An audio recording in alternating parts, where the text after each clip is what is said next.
The summer of 2019 brought the most devastating financial collapse that Laura Mitchell had ever faced. Creditors called relentlessly as medical bills mounted, threatening the fragile stability she had built for her 10-year-old daughter Sophie. Standing beneath the harsh fluorescent lights of her apartment's small kitchen, Laura stared at the final notice of eviction, the paper trembling slightly in her hand. 3 more days until they would have nowhere to go. The phone rang again, the hospital's billing department, no doubt, but Laura let it go to voicemail. She couldn't bear another conversation about payment plans she couldn't afford, not after Sophie's last severe asthma attack had maxed out their insurance deductible and emptied their meager savings. At 34, the former museum conservation specialist found herself trapped in a spiral of impossible choices: medicine or rent, food or electricity. Outside, summer rain pelted against the windows of their Richmond apartment, the rhythmic drumming a counterpoint to Sophie's labored breathing from the next room. Laura closed her eyes, fighting back tears. She had promised herself she wouldn't cry where Sophie might see. The mail slot clattered, an unexpected sound at this late hour. Beneath the door lay a cream-colored envelope bearing an unfamiliar return address: Thornfield County Clerk's Office. Laura tore it open, finding a formal letter inside. "We regret to inform you of the passing of your great-uncle Elijah Mitchell," it began. Laura frowned, trying to place the name in her fractured family tree. Her father, before his death 5 years ago, had rarely spoken of his relatives, and Laura's mother had vanished from her life when she was barely older than Sophie was now. The letter continued with what seemed like a cosmic joke. Elijah Mitchell, a man she'd never met, had left her his property, a farmhouse on 40 acres in Thornfield, Virginia. While the property requires significant attention, the attorney had noted with diplomatic understatement, it is unencumbered by debt and comes with all contents and possessions therein. Laura sank into a chair, the letter clutched in her hand. A house, land, something that couldn't be taken away by landlords or hospitals, something that might against all odds give them a chance. 2 days later, their meager belongings packed into Laura's 15-year-old Honda, mother and daughter drove through the night toward an inheritance neither had expected. Sophie slept in the back seat, surrounded by stuffed animals and books, the constants in a childhood marked by frequent moves and her mother's endless struggle to make ends meet.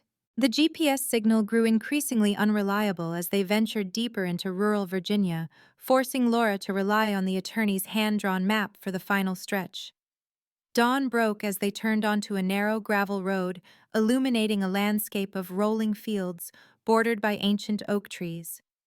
At the end of a long, winding driveway stood their inheritance, a 2-story farmhouse that had once been grand in the pre-Civil War style, but now stood in advanced decay. The white paint had weathered to a pallid gray, shutters hung askew, and the broad front porch sagged dangerously in the middle. Morning mist clung to the property, giving the scene an ethereal, almost ghostly quality. "Mom." Sophie stirred in the back seat, rubbing sleep from her eyes. "Are we there?" "We're here," Laura confirmed, attempting to infuse her voice with an enthusiasm she didn't entirely feel. "This is our new home." Sophie's face pressed against the window, taking in the dilapidated structure. "It looks like something from one of my history books," she observed, her tone caught between apprehension and fascination. "It's from the 1820s, according to the attorney," Laura said, putting the car in park. "Pre-Civil War, built to last, just needs some attention." They approached, cautiously climbing creaking steps to the wide front porch. The key turned with reluctance in the lock, as if the house itself were uncertain about these new inhabitants. Inside, decades of dust coated every surface, and the musty scent of abandonment hung heavy in the air. Shafts of morning light filtered through grimy windows, illuminating floating dust motes and revealing high ceilings, ornate crown molding, and a sweeping staircase that spoke of the home's former grandeur. "It's like a time capsule," Sophie whispered, her voice echoing slightly in the empty foyer. Laura nodded, surveying what they'd been given: a shelter steeped in history, far from modern conveniences, but offering a roof, albeit a leaking one, over their heads. Better than a homeless shelter. Better than her car. Not by much, perhaps, but enough to matter.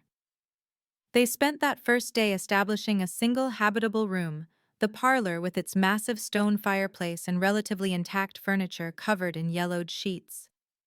Laura swept away decades of dust while Sophie arranged their sleeping bags on the ancient sofa, placing her stuffed animals in a neat row as sentinels against the unknown.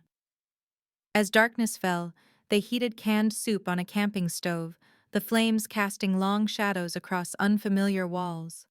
The house creaked and settled around them, a language of wood and time neither yet understood. "What happens now?" Sophie asked, her small face serious in the lantern light, so much older than her years.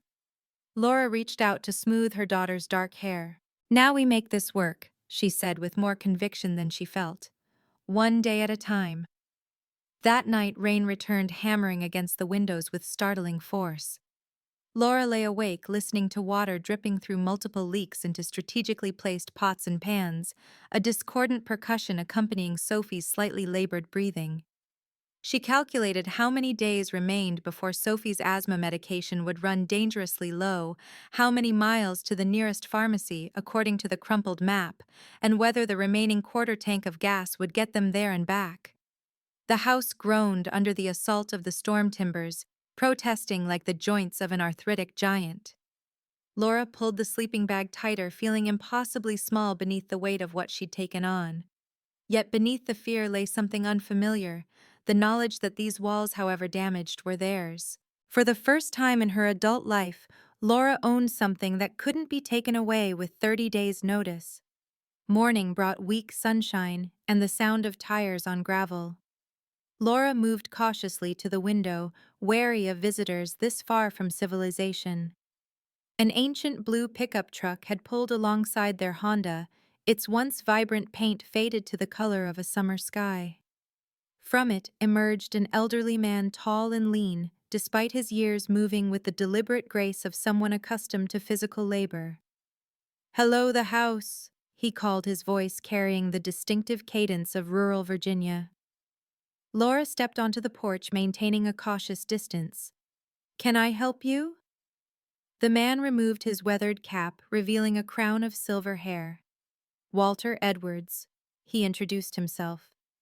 "Own the land bordering yours to the north. Saw lights last night, figured Elijah's kin had finally arrived." "Laura Mitchell," she replied, relaxing slightly. "And my daughter Sophie." "You knew my uncle." Walter nodded, his sun-weathered face solemn. "Known Elijah most of my life. Good man. Particular about his privacy, but a good neighbor all the same." His gaze traveled over the dilapidated house. "Place has been empty since he moved to the nursing home 3 years back. Needs work." "I'm noticing that," Laura agreed dryly. Walter's eyes, sharp despite his age, assessed Laura with frank appraisal. "Town's 15 miles south. Got supplies there. Guess you'll be needing things." "We're managing," Laura said automatically, the pride of a woman accustomed to handling her own problems. Walter's expression suggested he wasn't fooled. "Truck's yours to borrow if you need. Can't have neighbors stranded." He gestured to the ancient pickup. "Nothing fancy, but she runs." Before Laura could respond, Sophie appeared in the doorway, her curiosity overcoming caution. "Is that a 1952 Ford F1? She asked, eyes wide with interest. Walter's weathered face creased in surprise, then approval. 1953, actually. Good eye, young lady. My dad taught me about old trucks before he died," Sophie explained, stepping onto the porch. "He said they built things to last back then." "Smart man, your daddy," Walter replied, something softening in his manner. "Don't make 'em like this anymore. Engine's simple enough that even an old soldier like me can keep it running." "You were a soldier?" Sophie asked, edging closer. Walter nodded, his posture straightening almost imperceptibly. "Korea. Long time ago now." Laura recognized the opening for what it was, an offered connection, not just a truck. In their situation, pride was a luxury they couldn't afford. "We'd be grateful for the loan," she said. "Just until we get settled." The next 3 days established a tentative routine.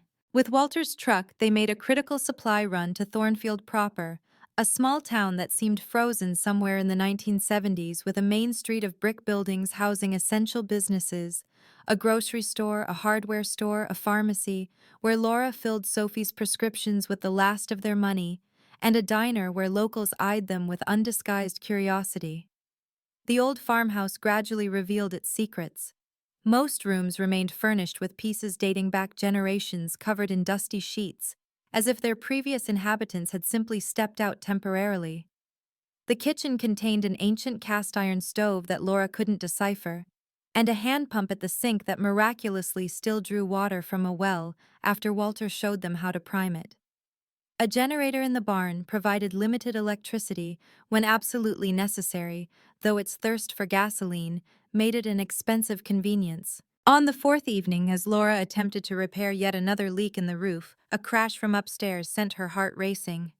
Sophie was asleep on the parlor sofa, exhausted from a day spent helping clear debris from the overgrown garden. Laura grabbed the only weapon available, a rusted fireplace poker, and climbed the creaking stairs cautiously. "Hello?" she called, her voice wavering. "This is private property."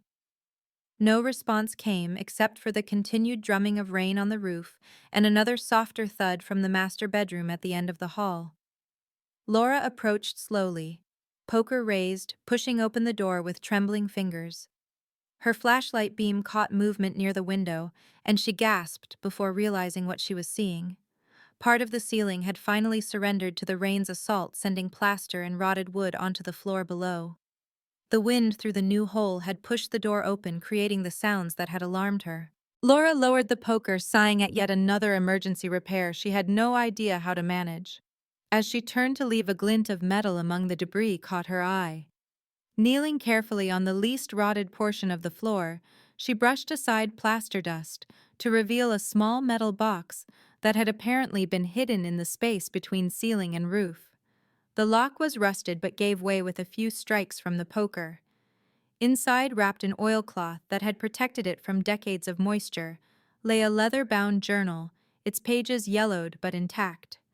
Laura opened it carefully, the handwriting inside small and precise. April 18th, 1865. The war is ended. Lee has surrendered. I return not a hero, but a ghost of the man who left these acres 4 years past. What I carry with me must remain hidden until I can determine the rightful course. May God forgive what necessity has forced upon me. The entry was signed simply, Captain T. Mitchell, Virginia, 18th Regiment. Laura's hands trembled as she realized what she was holding. The private thoughts of a Confederate officer, her ancestor, written in the immediate aftermath of the Civil War. She tucked the journal carefully into her pocket, wanting to examine it in better light. As she rose to leave, her flashlight beam caught another glint from deeper in the hole. Reaching in cautiously, her fingers touched something hard and cold, a metal handle. With careful maneuvering, Laura managed to extract what appeared to be an old cavalry saber, its blade dulled by time, but its brass hilt still showing traces of ornate engraving. Sophie was awake when Laura returned downstairs, her blue eyes wide with concern. "Mom, what was that noise?" "Just part of the ceiling giving up the fight against this rain," Laura answered, trying to keep her tone light. "But look what I found." Sophie's eyes widened at the sight of the sword and journal, her fascination with history immediately engaged. "Is that real, from the actual Civil War?" "I think so, honey. It belonged to your great-great-great-grandfather, apparently." Laura settled beside Sophie on the couch, wrapping an arm around her thin shoulders. "Captain Thomas Mitchell of the Virginia 18th. "Can we read it?" Sophie asked, reaching for the journal with eager hands. "Carefully," Laura cautioned. "These pages are older than your grandpa was." Together they pored over the initial entries, which detailed Captain Thomas Mitchell's return to the farm in April 1865, his despair at finding his fields untended and his home damaged by passing troops, and cryptic references to a burden he carried. "What do you think it means, Mom?" Sophie asked, her earlier fears temporarily forgotten in the excitement of their discovery. "I'm not sure," Laura admitted. "But I think—" Her words were cut short by a sharp knock at the front door. They froze, staring at each other in alarm. Walter wasn't expected back for days. "Stay here," Laura whispered, tucking the journal beside Sophie and once again taking up the poker. Through the rain-streaked front window, she could make out the silhouette of a tall man in a dark raincoat standing on their decrepit porch. "Mitchell," a deep voice called. "Ms. Laura Mitchell, I'm Dr. Bennett from the Thornfield Historical Society. I heard you'd taken up residence and wanted to welcome you to the community." Laura hesitated, suspicion warring with desperate need for any connection to their new community. Finally, with the poker still firmly in hand, she opened the door a few inches. The man outside was tall and broad-shouldered, perhaps in his early 40s, with rain dripping from his dark hair and close-cropped beard. His expression seemed genuine enough, concern mixed with curiosity, but something in his intense gaze made Laura instinctively tighten her grip on the poker. "It's nearly 9:00 at night," she pointed out, "in the middle of a downpour. The Historical Society makes house calls in these conditions." A trace of a smile crossed his face. "I admit the timing is unorthodox, but when Walter mentioned Elijah's great-niece had arrived, I thought you might need assistance." He gestured at the visibly deteriorating porch roof. "This place hasn't been properly maintained in decades." "We're managing," Laura replied, though the multiple pots catching leaks throughout the house told a different story. Dr. Bennett's gaze moved past her to where Sophie sat clutching the journal, and something in his expression changed. "That book. May I ask where you found it?" Laura shifted slightly, blocking his view. "Among my uncle's possessions. Family heirloom." "Of course." His tone remained conversational, but Laura didn't miss the intensity in his eyes. "Captain Thomas Mitchell's journal is quite significant to local history. Many have searched for it over the years." The fact that he recognized the journal on sight sent a chill down Laura's spine. "How did you—" "Small towns have long memories, Ms. Mitchell, and some of us have dedicated our lives to preserving those memories." He reached slowly into his coat and produced a business card. "When you're settled, I'd appreciate the opportunity to discuss your family's history and perhaps how the Historical Society might assist with restoring this property." Laura took the card cautiously. "Dr. Marcus Bennett, Ph.D. Director, Thornfield Historical Society and Museum. My office is in town just off the main square, but I actually live about a mile down the road from you." He hesitated, eyes moving to the journal again. "That journal. There are stories about what your ancestor brought back from the war. Stories that have become local legend." "What kind of stories?" Sophie piped up from the couch, unable to contain her curiosity. Dr. Bennett's expression softened slightly at the child's interest. "They say Captain Mitchell returned with Confederate gold funds meant for the war effort that never reached their destination before Lee surrendered. Gold that was never recovered." His eyes met Laura's. "Gold that many have searched these grounds for over the past century and a half." Laura's heart began to pound. Gold hidden somewhere on this property. The idea seemed absurd, like something from a children's adventure book. Yet the journal in Sophie's hands and the serious expression on Dr. Bennett's face suggested otherwise. "I think you'd better come in out of the rain, Dr. Bennett," she said, finally opening the door wider. "It seems we have a lot to discuss." The following morning brought clear skies and a penetrating humidity that seemed to make the ancient house groan in protest. Laura awoke on the couch beside Sophie, momentarily disoriented, until the events of the previous night came rushing back. Dr. Bennett had left after midnight, having spent hours examining the journal with a scholar's careful attention and a treasure hunter's barely concealed excitement. Sophie was already awake, cross-legged on the floor with the Civil War journal opened carefully in her lap, her finger tracing the faded handwriting. "Mom, listen to this," she said excitedly when she noticed Laura stirring. "May 3rd, 1865. The shipment weighs heavily upon my conscience and my saddlebags. $14,000 in gold coin meant for Richmond's defenses now rendered purposeless by surrender. Colonel Blackwell commanded me to deliver it regardless. I rode 3 days before hearing of the president's capture. What government remains to receive such funds? What purpose would they serve except to prolong bloodshed that has already taken too many sons? Laura sat up suddenly, fully alert. He really did take Confederate gold. Sophie nodded, her face serious beyond her years. He was supposed to deliver it to the government, but the war ended while he was traveling. Listen to the next part. I cannot in good conscience surrender these funds to a defeated cause that I no longer believe righteous. Neither can I claim them as my own without staining my honor.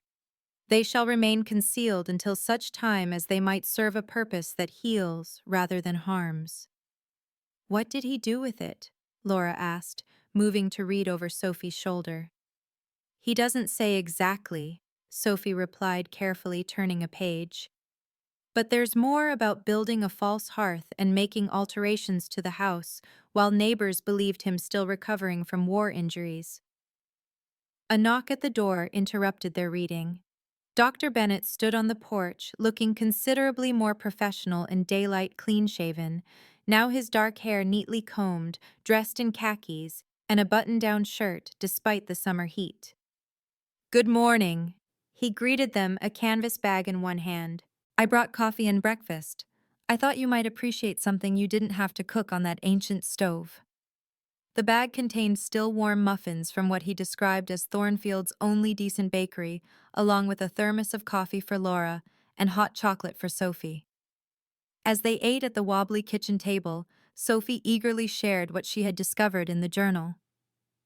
So Captain Mitchell deliberately kept the gold from the Confederate treasury. Dr. Bennett nodded, unsurprised. That matches what I've pieced together from other historical accounts. Thomas Mitchell was something of an enigma. He fought for Virginia out of state loyalty rather than ideological commitment to the Confederacy. By 1865, his disillusionment was complete. But what did he do with the gold? Laura asked, sipping the strong coffee gratefully. And why has no one found it in all these years? That's the question that's fascinated local historians for generations, Dr. Bennett replied. Elijah had theories but no concrete evidence. The house has been searched many times over the decades, some searches more legal than others. His expression darkened. There have been numerous break-ins throughout the years, fortune hunters looking for Captain Mitchell's gold. Is that why the house is in such disrepair? Sophie asked. People breaking stuff while looking for treasure. Partly, Dr. Bennett admitted. Elijah didn't have the funds to maintain it properly, and he was particular about who he allowed to help. He trusted very few people near this house. Yet he allowed you access for research, Laura observed. After many years of proving my intentions were academic, not financial, Dr. Bennett clarified, and even then only to certain areas under supervision. But now you want to help us search for the gold, Laura noted. What changed? Dr. Bennett met her gaze directly. Elijah's dying wish. He made me promise that if you ever came to claim your inheritance, I would help you uncover the full legacy, not just the property, but what it contains, and what it represents. And what does it represent, Dr. Bennett? Laura pressed. Redemption, he answered simply.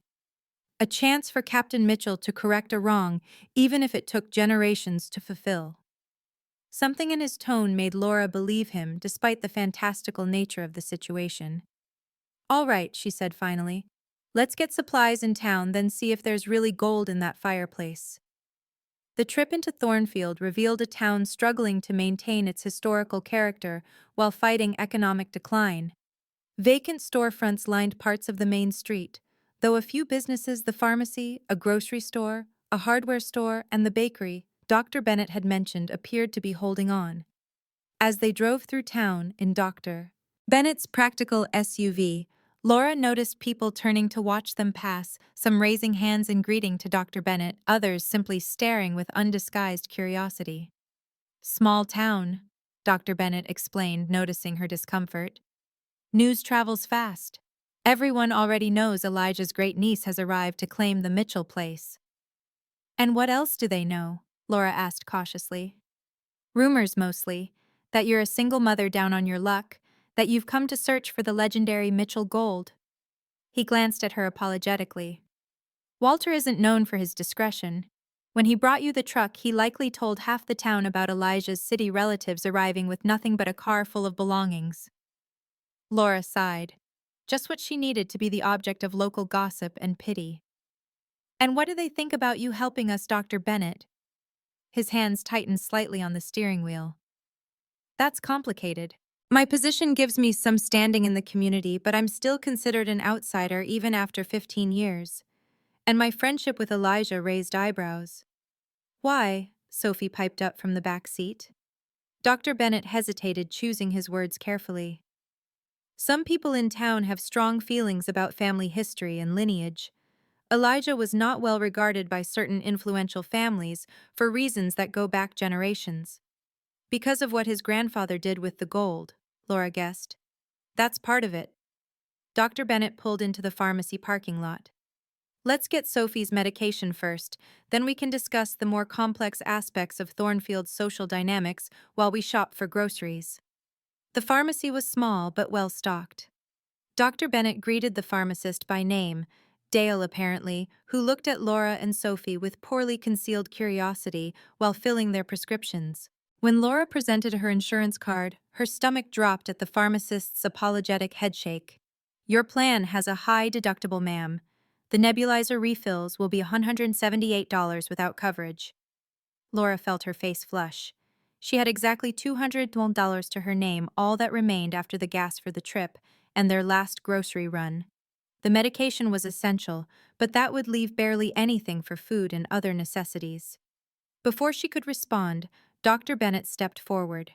Put it on my account, Dale, along with whatever else they need. You don't have to, Laura began, embarrassment warring with necessity. Consider it a welcome gift, Dr. Bennett said quietly.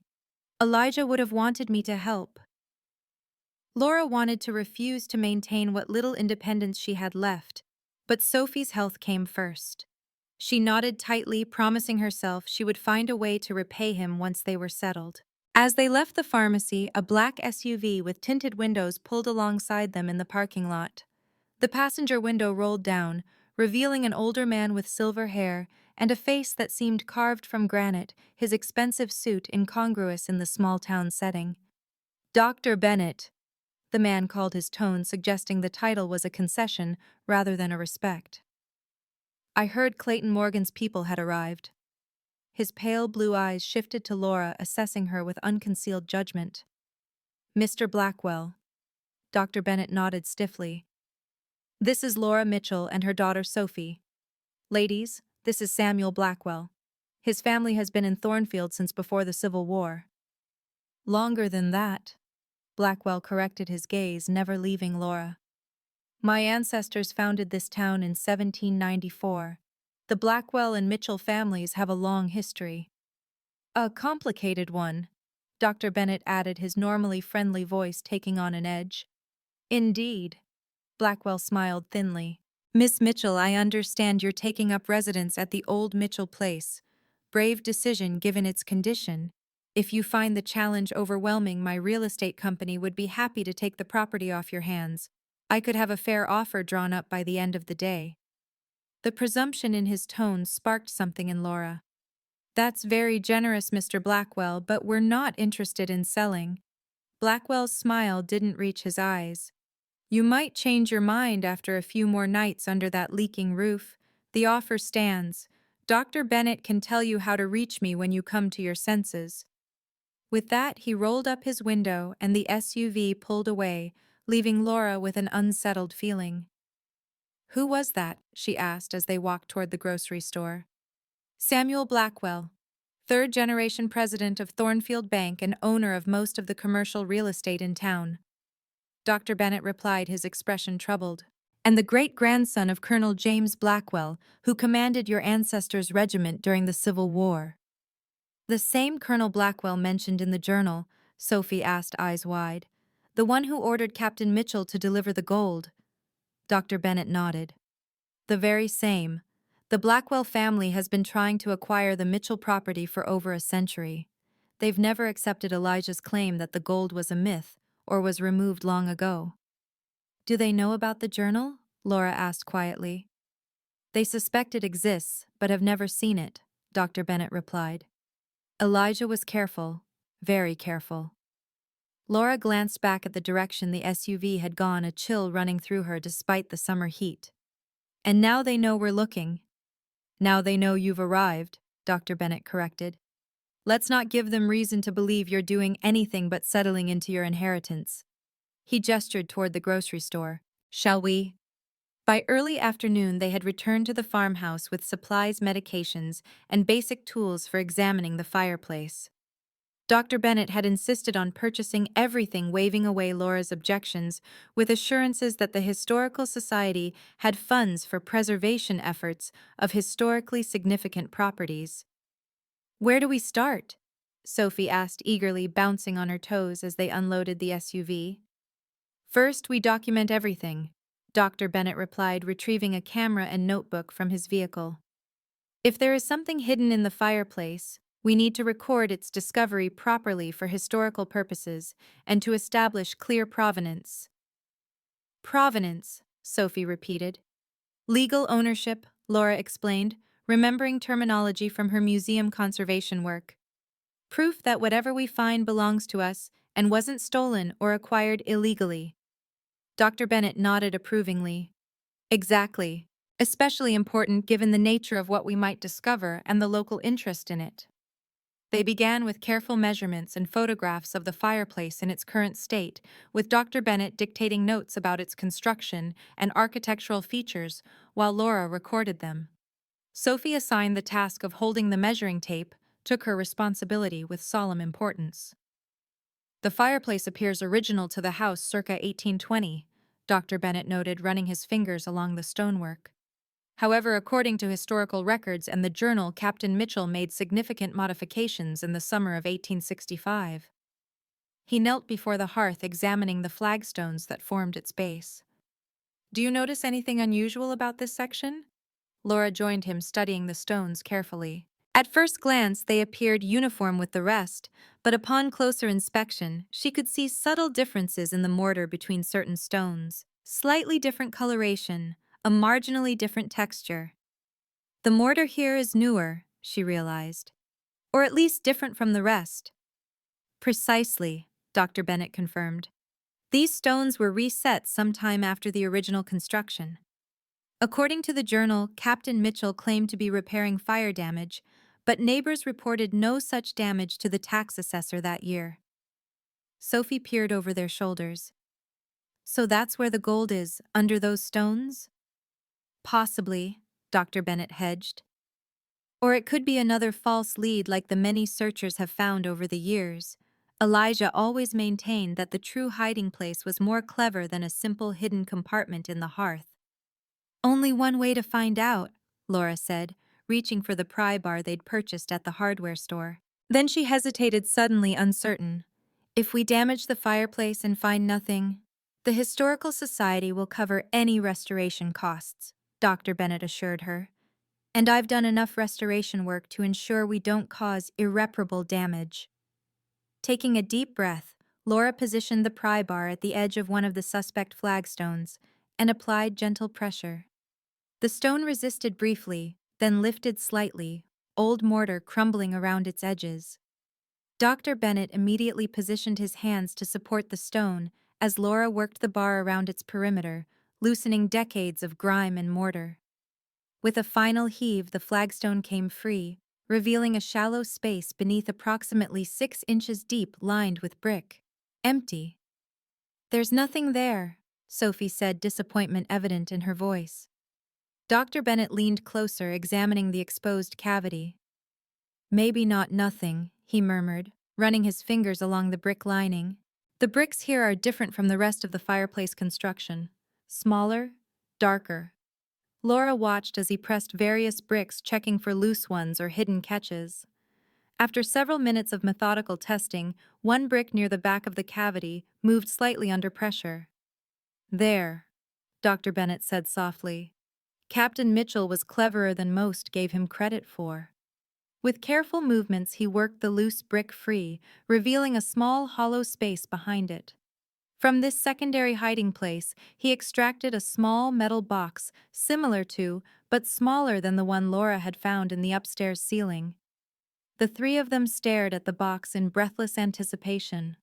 Whatever secrets Captain Thomas Mitchell had concealed had remained hidden for over 150 years, surviving numerous searches and the slow decay of the house around it. "Go ahead," Dr. Bennett said, offering the box to Laura. "It's your inheritance." Her hands trembling slightly, Laura took the box. Unlike the one from upstairs, this lock had been designed to last, its mechanism still functional despite its age. A small key would be required to open it. "We need the key," she said, turning the box over in her hands. "Does the journal mention it?" Sophie was already flipping pages. "I don't think so. Wait." She stopped at an entry from June 1865. Here it says, "The task is complete. What was entrusted to me now rests where only blood of my blood might someday discover it. The way is secured by what I carry always." "What I carry always," Laura repeated. What would a Civil War captain carry with him constantly? Dr. Bennett's eyes widened in sudden understanding. "The sword," he said urgently. "The cavalry saber you found upstairs. Officers' swords often had compartments in the hilt for emergency dispatches, maps, or keys." Laura finished, already hurrying to retrieve the saber from where they'd placed it on the mantel. Examining it closely, she now noticed what had been hidden beneath years of tarnish, a small seam in the brass hilt nearly invisible unless one knew to look for it. With careful pressure, a section of the pommel twisted free, revealing a tiny compartment. Inside lay a small brass key, green with age, but intact. Laura returned to where Dr. Bennett and Sophie waited by the metal box, the key clutched tightly in her palm. The moment felt strangely ceremonial, as though the past and present were converging in this dilapidated farmhouse. "Should I?" she asked, suddenly hesitant, before this tangible connection to a history she hadn't known was hers until days ago. Sophie nodded eagerly. Dr. Bennett remained silent, his expression a mixture of academic curiosity and something deeper, more personal. Laura inserted the key into the lock. It turned with surprising ease, as though it had been waiting all these years for just this moment. The lid opened on well-oiled hinges, revealing contents that made all three of them gasp simultaneously. Inside lay 5 gold coins. Double eagles. Dr. Bennett identified them, their surfaces gleaming dully in the afternoon light. But the box contained more than just gold. Nestled among the coins was a folded document, its yellowed pages preserved by the airtight container. And beneath that, something unexpected, a small daguerreotype in a tarnished silver frame, showing a solemn-faced black woman holding an infant with a handwritten note attached. Dr. Bennett's breath caught audibly. "I believe," he said softly, "we've just found much more than Confederate gold." The morning sun slanted through dusty windows, illuminating the kitchen table where Laura, Sophie, and Dr. Bennett had arranged their discoveries.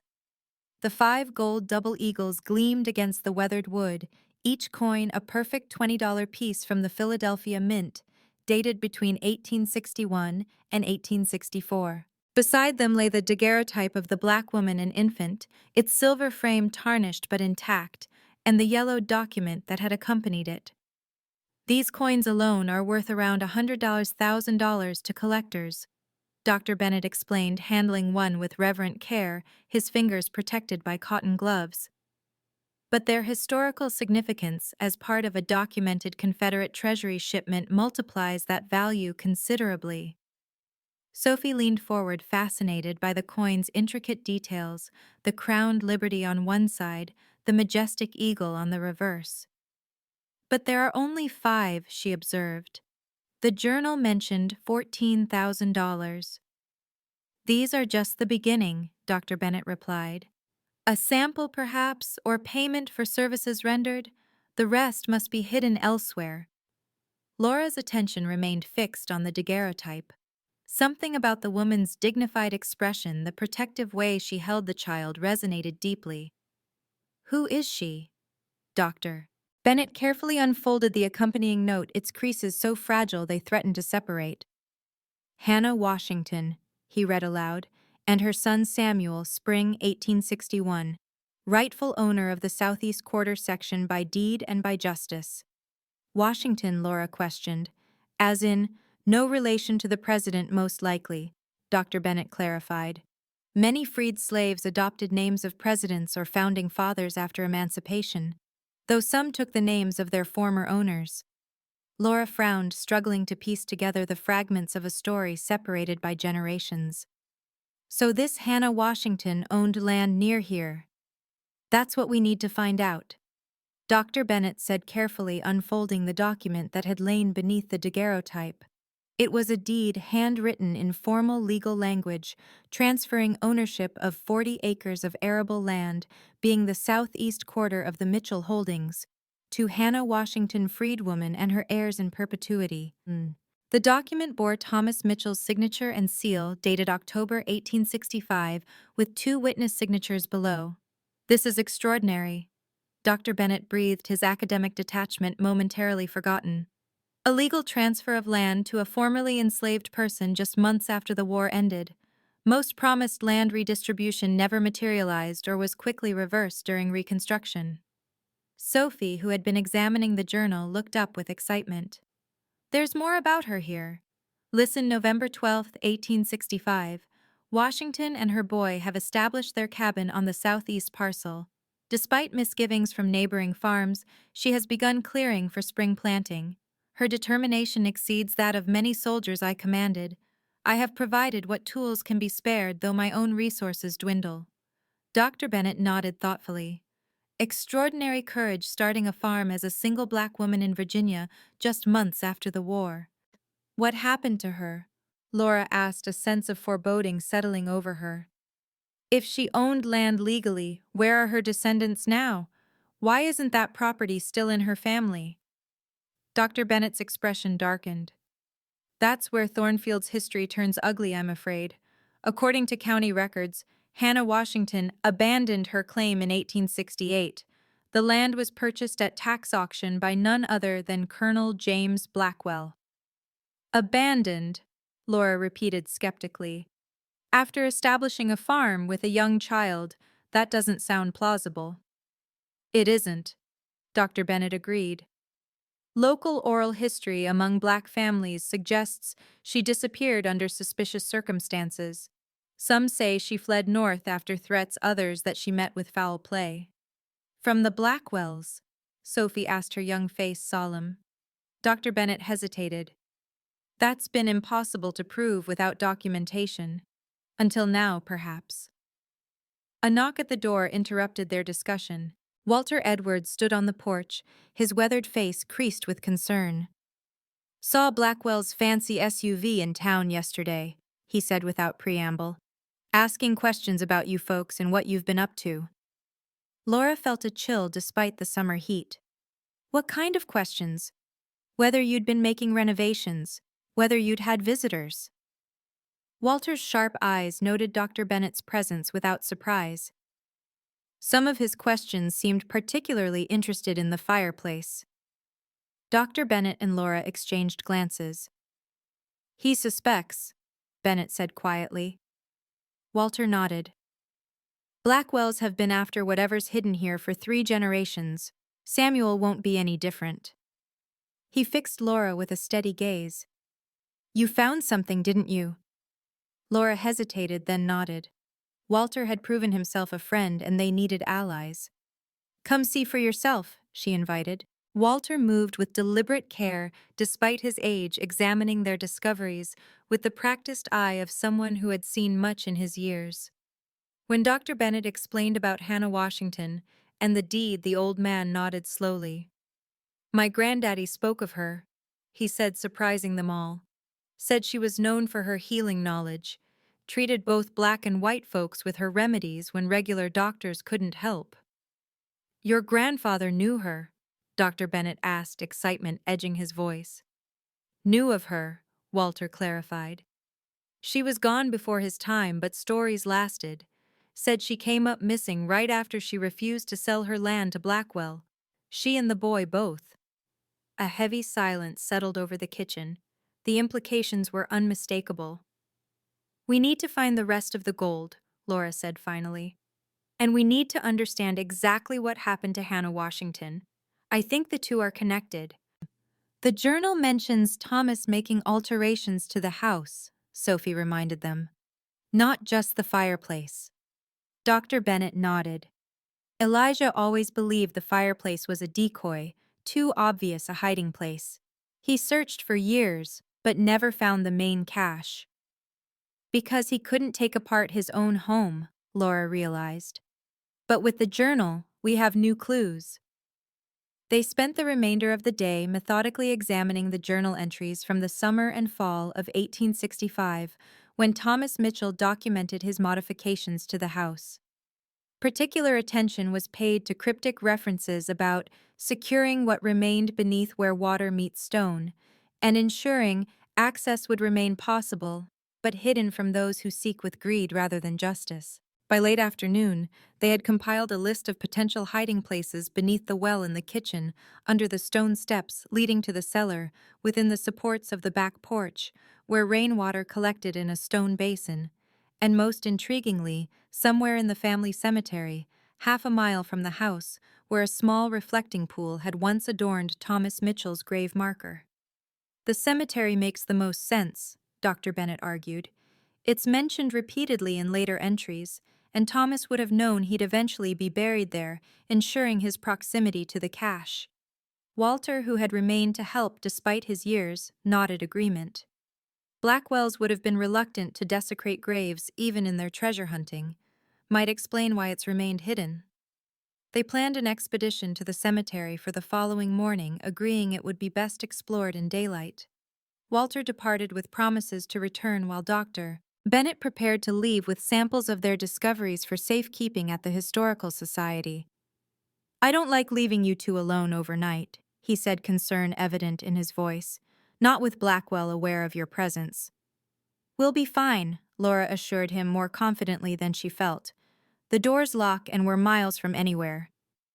After Dr. Bennett's departure, Laura and Sophie ate a simple dinner by lantern light, their conversation inevitably returning to Hannah Washington and the mysteries surrounding her disappearance. "Do you think she's buried somewhere on the property?" Sophie asked. Her imagination caught between fascination and apprehension. "I don't know, honey," Laura answered honestly. "But I think Captain Mitchell wanted the truth to come out eventually. That's why he hid these things where his own family would find them someday."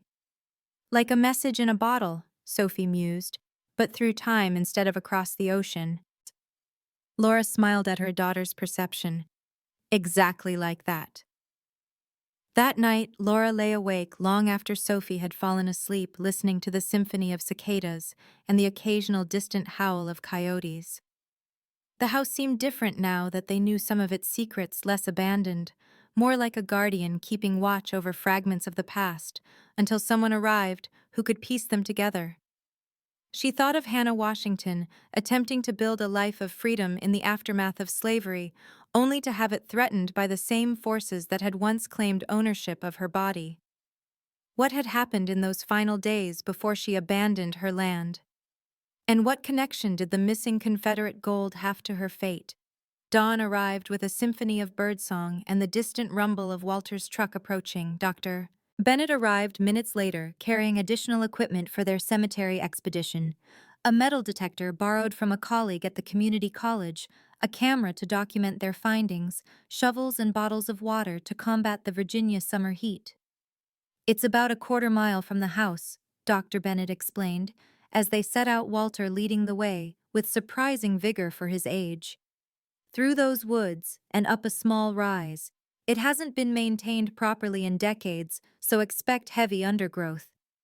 "Did Elijah ever search there?" Laura asked, helping Sophie navigate a fallen log across their path.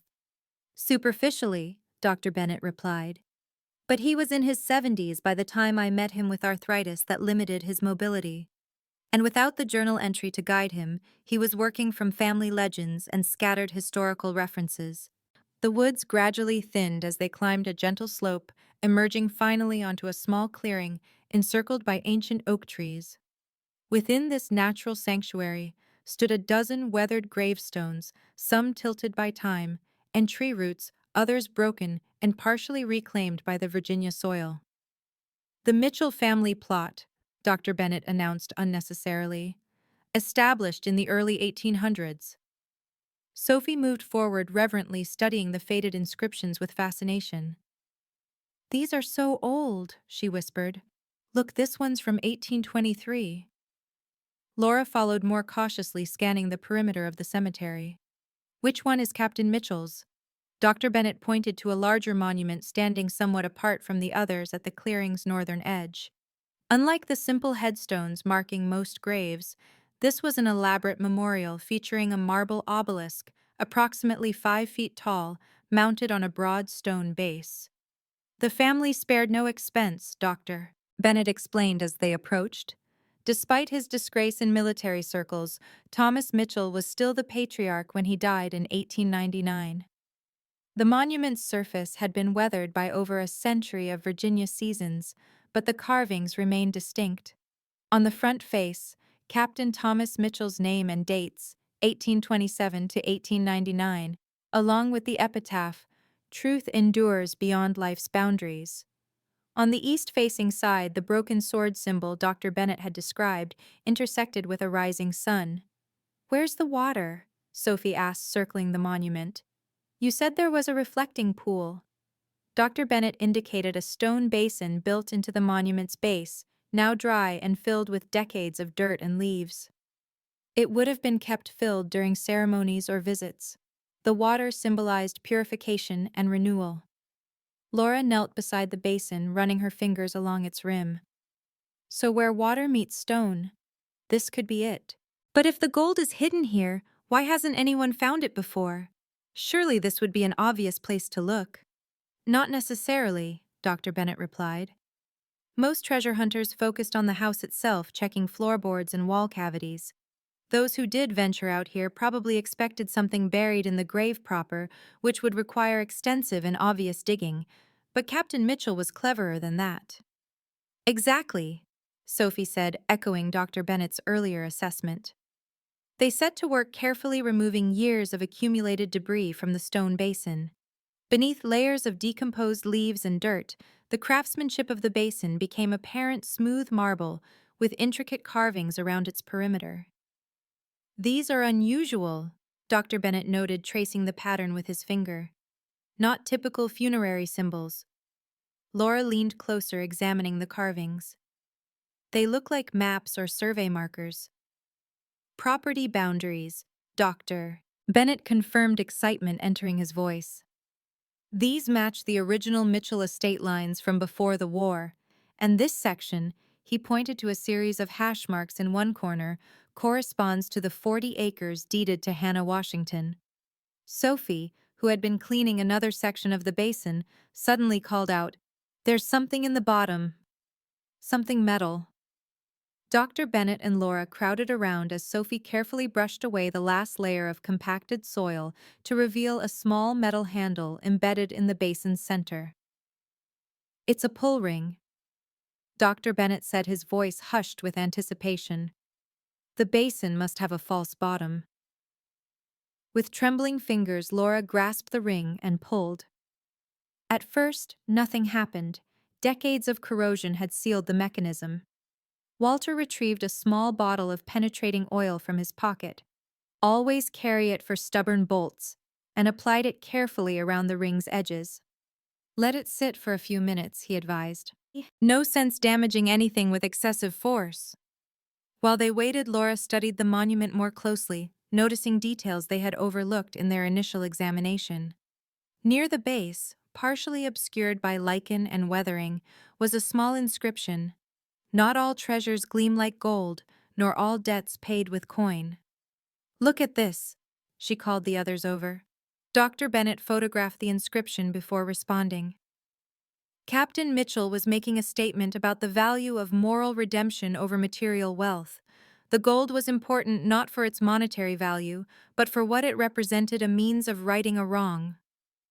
"The wrong done to Hannah Washington?" Laura surmised. "And presumably many others," Dr. Bennett added. The historical record suggests Thomas Mitchell became increasingly involved in efforts to secure land and resources for formerly enslaved people in the region after the war, activities that put him at odds with many of his contemporaries, including Colonel Blackwell. The oil had done its work, and when Laura tried the pull ring again, it moved slightly. With careful pressure, she lifted upward, revealing that the stone bottom of the basin was actually a fitted lid covering a hidden compartment beneath. A collective gasp rose from the group as the compartment's contents came into view. Inside lay a metal strongbox considerably larger than their previous discoveries, its surface protected by a coating of beeswax that had preserved it from corrosion. "There's no lock," Sophie observed as Walter carefully lifted the box from its hiding place. Indeed, the lid opened easily on hidden spring hinges to reveal canvas bags stamped with faded Confederate markings. Dr. Bennett lifted one reverently, untying the drawstring to reveal gleaming gold coins. Double eagles like those they'd found earlier, but in much greater quantity. "There must be hundreds," Laura breathed, stunned by the sight. "Close to 700 if the journal inventory is accurate," Dr. Bennett replied, carefully examining one coin. "At $20 face value each, that's $14,000 in 1865 currency." "And in today's value?" Laura asked. "Gold double eagles in this condition are worth $10,000 to $20,000 each to collectors," Dr. Bennett explained. "So conservatively, around $7 million. The figure stunned them all into momentary silence. $7 million enough to solve all their financial problems, restore the house, secure Sophie's education, and still have plenty left over. Yet Laura felt strangely conflicted rather than elated. "This isn't just about us, is it?" she said finally. "Captain Mitchell hid this for a reason, not just to preserve wealth, but to right historical wrongs." Dr. Bennett nodded solemnly, reaching deeper into the strongbox to extract a leather-bound ledger. "This confirms it. He systematically used portions of the gold over decades to benefit formerly enslaved people and their descendants. This remaining cash appears to have been preserved for a specific purpose." He turned carefully through the ledger pages until he reached the final entry dated just weeks before Captain Mitchell's death in 1899. "What remains of the Confederate treasury entrusted to my care, I entrust now to posterity. When prejudice no longer blinds justice, when greed no longer silences truth, let these funds complete the work I began restoring to the Washington family and their descendants what was unlawfully taken. The accompanying documents provide legal proof of their rightful claim to lands now held by those who obtained them through violence and deception." "He was leaving instructions for future generations," Laura said quietly. "For you," Dr. Bennett confirmed. "Elijah believed the time had finally come. That's why he left you the property instead of selling it. He knew you would discover what he couldn't openly reveal." Sophie had been examining letters found beneath the ledger, her young face solemn beyond her years. "Mom, these letters talk about Hannah Washington disappearing. People in town believe she abandoned her farm, but these are from a Reverend Jenkins saying he feared she was harmed after refusing to sell her land to Colonel Blackwell." A piece suddenly clicked into place for Laura. "Dr. Bennett Marcus, your interest in this case, it's not just academic research, is it?" Dr. Bennett met her gaze steadily. "No," he admitted. "My grandmother's maiden name was Washington. My family has oral histories about ancestors who once owned land near Thornfield, but were forced to flee after a disagreement with powerful white landowners." "You're a descendant of Hannah Washington," Laura realized. "That's why Elijah trusted you. He recognized your grandmother's name from family records." He nodded. "I suspected the connection but couldn't prove it without documentation. When I came to Thornfield to research my dissertation, Elijah recognized my grandmother's name from family records. He became my ally in the search for truth, though he never revealed everything he knew, I think, to protect both of us from the Blackwell family's influence." The revelation transformed Laura's understanding of the situation. This wasn't just about uncovering history or finding treasure. It was about justice delayed for generations, about family legacies intertwined through tragedy and resilience. "So what do we do now?" she asked. "Samuel Blackwell clearly suspects what we've found. He'll use every legal and political tool to stop us from challenging his family's claim to the land." "We need legal protection for these discoveries," Dr. Bennett replied, "and historical authentication that can't be dismissed as amateur treasure hunting." "But who can we trust?" Laura worried. "Blackwell seems to control everything in this town." "Not everything," Dr. Bennett said, a hint of a smile forming. "There's a professor at the University of Virginia who specializes in post-Civil War land redistribution, Dr. Patricia Montgomery. She's been researching similar cases for decades and has connections at the Smithsonian. If we can get these documents to her, she could provide the academic verification we need." "And legally?" Laura pressed. "I have a contact at the Southern Legal Justice Center in Richmond," Dr. Bennett offered.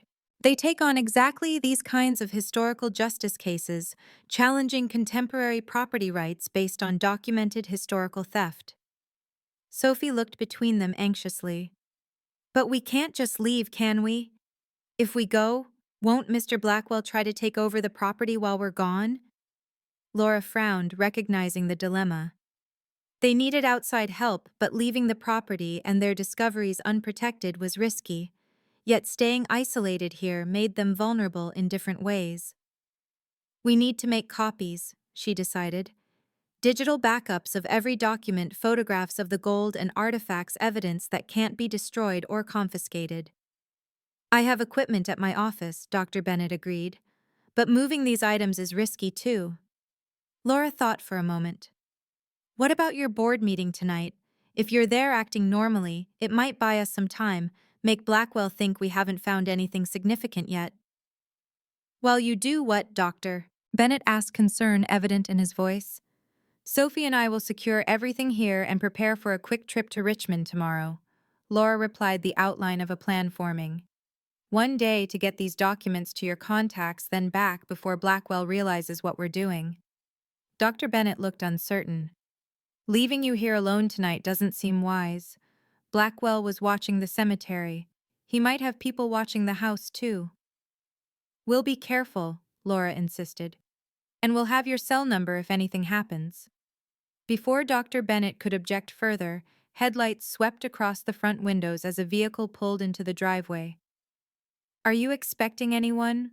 Laura asked tensely. Dr. Bennett shook his head, moving quickly to the window. "It's Eleanor Winters," he reported with evident relief. "The county librarian and local history archivist. She's on the Historical Society board, one of the few members not controlled by Blackwell." "Can we trust her?" Laura asked cautiously. "Absolutely," Dr. Bennett replied without hesitation. "She and Elijah were close friends. In fact, I'm surprised she hasn't visited you already." A knock sounded at the door, and Dr. Bennett went to answer it. Eleanor Winters proved to be a petite woman in her 60s, with silver-streaked dark hair and keen eyes behind fashionable glasses. She carried a large canvas tote bag and wore an expression of determination.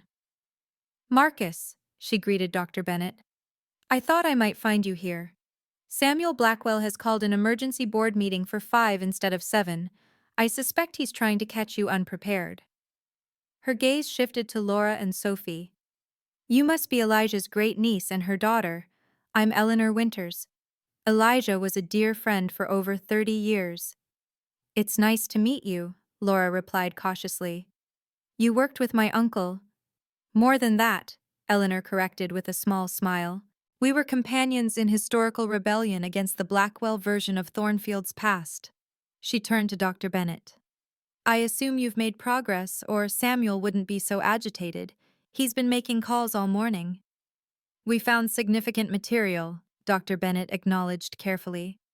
"Eleanor can be trusted," he added to Laura.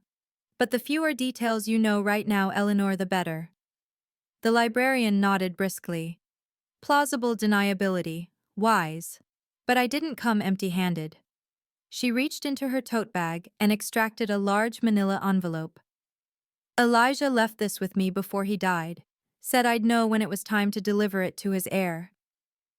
Laura accepted the envelope with curiosity. Inside was a thick legal document with the letterhead of a Richmond law firm, along with a handwritten note in shaky script she assumed was her great-uncle's. Laura, if you're reading this, then you've begun to discover the truth about our family's complex legacy. The enclosed documents establish a legal trust for the preservation and proper disposition of Thomas Mitchell's historical cache, protecting both you and the discoveries from those who would suppress the truth. The attorneys have been on retainer for decades, paid from a separate account, unknown to those who might intervene. Trust Marcus Bennett. Trust Eleanor Winters. Few others in Thornfield can see beyond the narratives they've been raised with. Your unknown but hopeful great-uncle Elijah Mitchell. Laura scanned the legal document, understanding only parts of the dense legal terminology, but grasping the essential point. Elijah had anticipated this moment and prepared for it, creating a legal structure to protect both the physical discoveries and their historical significance. This changes things, she said, looking up at Dr. Bennett and Eleanor. According to this, there's already a legal team in Richmond aware of the potential discoveries and prepared to intervene. Elijah was always 3 steps ahead, Eleanor said with fond admiration. He knew Samuel Blackwell would move quickly once you arrived. Dr. Bennett checked his watch. I need to leave for that board meeting. Samuel will be suspicious if I'm late or absent. I'll go with you, Eleanor decided. 2 voices are better than 1, and my family has been in Thornfield as long as the Blackwell clan. He can't dismiss me as easily as he might an outsider. She turned to Laura. Is there anything you need before we go? Laura considered their immediate concerns. Actually, yes.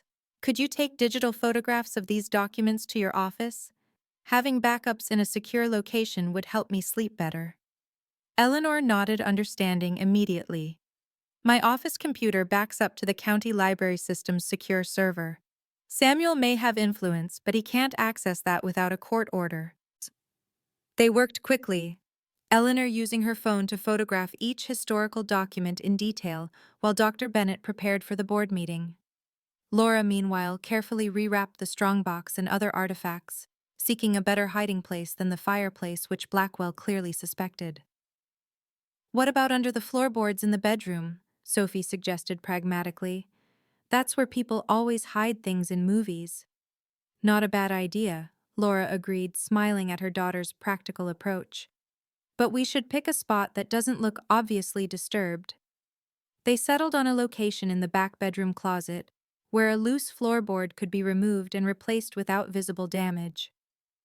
Dr. Bennett helped them create the hidden cache before departing for the board meeting, with Eleanor promising to return as soon as possible with an update on Blackwell's maneuvers. As twilight settled over the old farmhouse, Laura and Sophie sat at the kitchen table with a simple dinner of sandwiches from their supplies. The journal opened between them. I still can't believe all this is real, Sophie said carefully, turning a page of the historical document. It's like we're living in a history mystery book. Laura smiled at her daughter's enthusiasm, marveling at how quickly children could adapt to extraordinary circumstances. Just days ago, they had arrived desperate and nearly penniless at a dilapidated inheritance. Now they were at the center of a historical discovery that could reshape the narrative of an entire community and potentially secure their future in ways Laura could never have imagined. What should we do with the gold, Mom? Sophie asked suddenly, her young face serious. I mean, it's worth millions, but it wasn't really meant for us, was it? It was supposed to help Hannah Washington's family. Laura felt a surge of pride at her daughter's ethical awareness. You're right, honey. Captain Mitchell preserved this gold for justice, not personal enrichment. And now we know that Dr. Bennett Marcus is part of that family. The gold belongs to them. But we need money too, Sophie pointed out practically. For the roof and your medical bills and everything. True, Laura acknowledged. Maybe there's a middle path, using some of the resources to restore this house as a historical site that tells the true story while ensuring the Washington descendants receive what was intended for them. Their conversation was interrupted by the sound of a vehicle approaching, not the familiar hum of Dr. Bennett's SUV, but the heavier rumble of a truck. Laura moved quickly to the window, tension returning, as she recognized Samuel Blackwell's black SUV pulling up beside another vehicle she didn't recognize. Sophie, she said quietly but firmly, take your inhaler and go to the bedroom. Stay there until I call you. The girl's eyes widened with understanding. Is it Mr. Blackwell? Yes, and someone else. Please, honey, go now. Once Sophie had retreated down the hallway, Laura took a deep breath and moved to the front door, opening it before Blackwell could knock. She wanted to meet whatever challenge he presented on her terms, not his. Mr. Blackwell, she greeted him neutrally. I wasn't expecting you this evening. Samuel Blackwell stood on the porch impeccably dressed as before, but his composed facade showed signs of strain, a tightness around his eyes, tension in his jaw. Beside him stood a younger man in an expensive suit who radiated the polished confidence of a corporate attorney. Miss Mitchell, Blackwell replied, his tone rigidly polite. I apologize for the unexpected visit, but matters have arisen that require immediate attention. He gestured to his companion. This is Andrew Calloway, my legal counsel. The lawyer offered a professionally impersonal smile. Ms. Mitchell, Mr. Blackwell has asked me to present a time-sensitive proposal regarding your property. Laura remained in the doorway, not inviting them inside. I believe Mr. Blackwell already made his offer yesterday. My answer hasn't changed. Circumstances have evolved. Blackwell stated, a hint of impatience breaking through his controlled demeanor. I'm prepared to increase my offer by 50% with immediate payment and assistance relocating to accommodations of your choice. The dramatic increase confirmed Laura's suspicions. Blackwell knew they were close to uncovering the full historical truth, and he was desperate to regain control. That's very generous, she replied carefully. But as I said yesterday, this property has sentimental value as my family's legacy. I'm not interested in selling. Ms. Mitchell, the lawyer interjected smoothly. My client is also prepared to address the structural concerns with this property through alternative means. The county zoning board will be reviewing this area's designation next week. Mr. Blackwell, as a concerned neighbor, could either support maintaining residential zoning or advocate for commercial rezoning based on the area's changing needs. The threat was clear if carefully phrased to avoid explicit illegality: sell now or watch the property's value plummet when it was rezoned for commercial use. That sounds remarkably like coercion, Mr. Calloway, Laura observed, keeping her voice steady despite her racing heart. The lawyer's smile remained fixed. Not at all, simply an overview of potential developments that might inform your decision-making process. Blackwell stepped forward, his facade of civility thinning. Let's speak plainly, Ms. Mitchell. You've been here less than a week, and already you're disturbing historical sites, consorting with individuals known to promote divisive historical narratives and refusing reasonable accommodations from established community members. Is there a point to this recitation, Mr. Blackwell? Laura asked, standing her ground. The point is that Thornfield has functioned harmoniously for generations because certain aspects of its history remain appropriately contextualized, he replied, his voice hardening. Dr. Bennett's obsession with rewriting that history based on fragmentary evidence and modern political sensibilities has never gained traction because, frankly, he lacks credibility without tangible proof.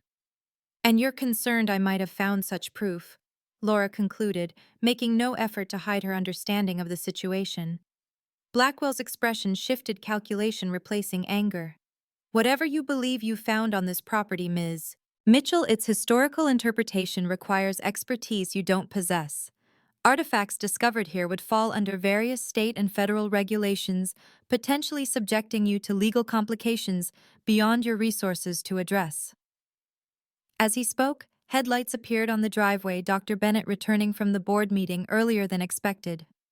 Laura felt a surge of relief at the timing. It seems we'll have to continue this conversation another time, she told Blackwell and his lawyer. My historical consultant has arrived to provide exactly the expertise you mentioned. Blackwell turned to observe Dr. Bennett's approach, his expression darkening. Consider my offer, Ms. Mitchell. It expires at noon tomorrow. With that curt statement, he and the lawyer returned to their vehicles, departing with barely a nod to Dr. Bennett as they passed on the narrow driveway. What happened? Laura asked as Dr. Bennett hurried up to the porch. His expression was grim but determined. Blackwell tried to revoke my access to Historical Society resources and records. Eleanor and 2 other board members blocked him by threatening to resign and take their family collections with them. He glanced at the departing vehicles. What did he want? To intimidate me into selling, Laura replied. He's increased his offer significantly and added threats about rezoning if I refuse.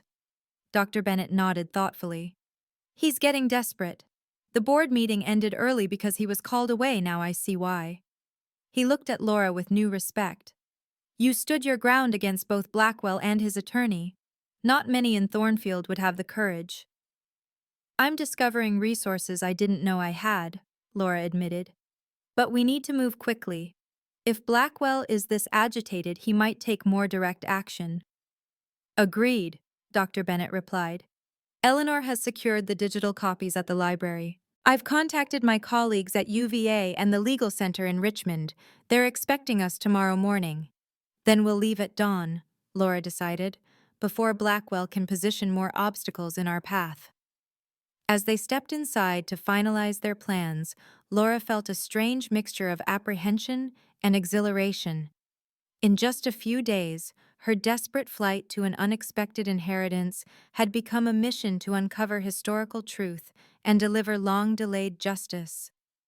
Whatever happened next, there would be no returning to the life she'd known before.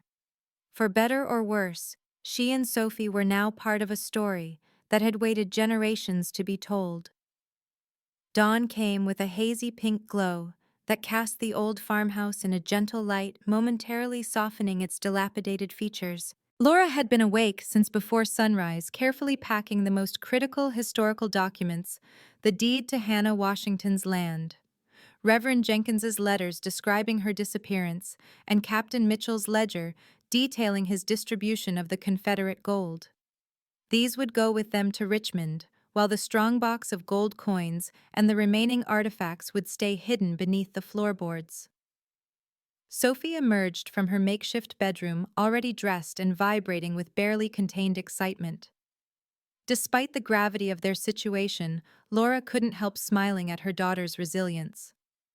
What should have been a traumatic upheaval had instead become an adventure in her young eyes, a perspective that helped Laura maintain her own courage in the face of Blackwell's escalating pressure. Is Dr. Bennett here yet? Sophie asked, peering out the front window toward the driveway. He'll be here at 6, Laura replied, checking her watch. 20 more minutes. Did you pack your medications like I asked? Sophie nodded, patting her small backpack. Inhaler nebulizer and 3 days of pills. And my toothbrush. And Captain Mitchell's journal. Good girl. We'll only be gone overnight if everything goes according to plan. Laura hesitated, then added gently, Sophie, I need you to understand something. What we're doing isn't just an adventure. There could be serious consequences if things go wrong.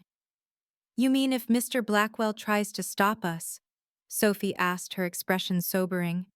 Yes. The documents we found challenge the foundation of his family's wealth and status. People can become dangerous when those things are threatened.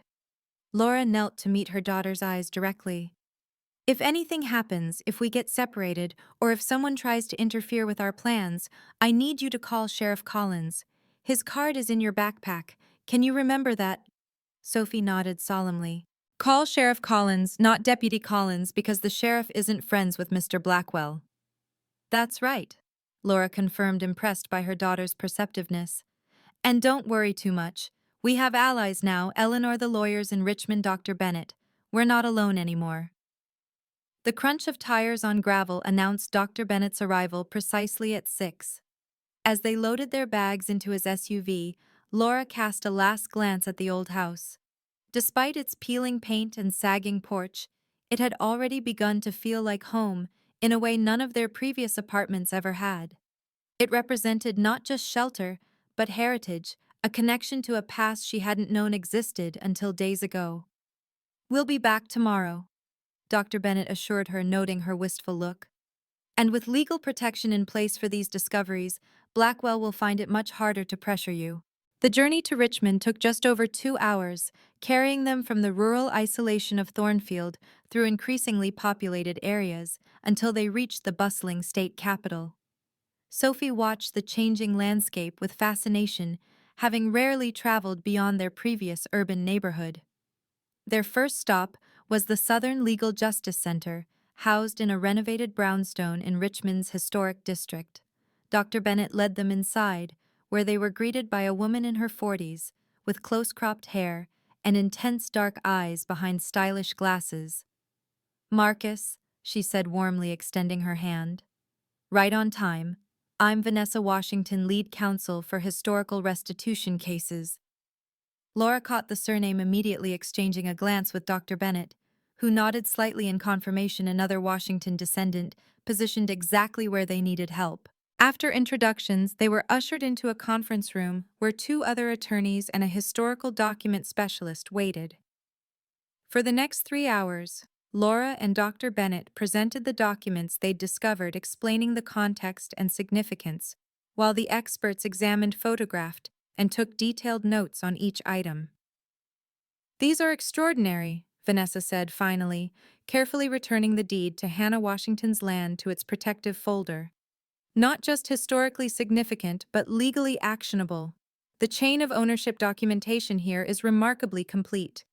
Captain Mitchell was clearly thinking of future legal challenges when he preserved these records." "So there's a viable case?" Laura asked. "Even after all this time?" "Absolutely," confirmed one of the other attorneys, a younger man who specialized in property law. "Virginia has specific statutes of limitations, but fraudulent land transfers documented with this level of evidence can sometimes transcend those limitations. Plus, there's the issue of the Blackwell family's continued benefit from what amounts to stolen property." "There's precedent for similar cases," Vanessa added. "Not many, but enough to establish legal standing. The key is connecting the current ownership of the disputed land directly to the fraudulent acquisition, which these documents do quite conclusively." "What about the gold?" Sophie asked, unable to contain her curiosity any longer. "Is that legally ours, or does it belong to the government?"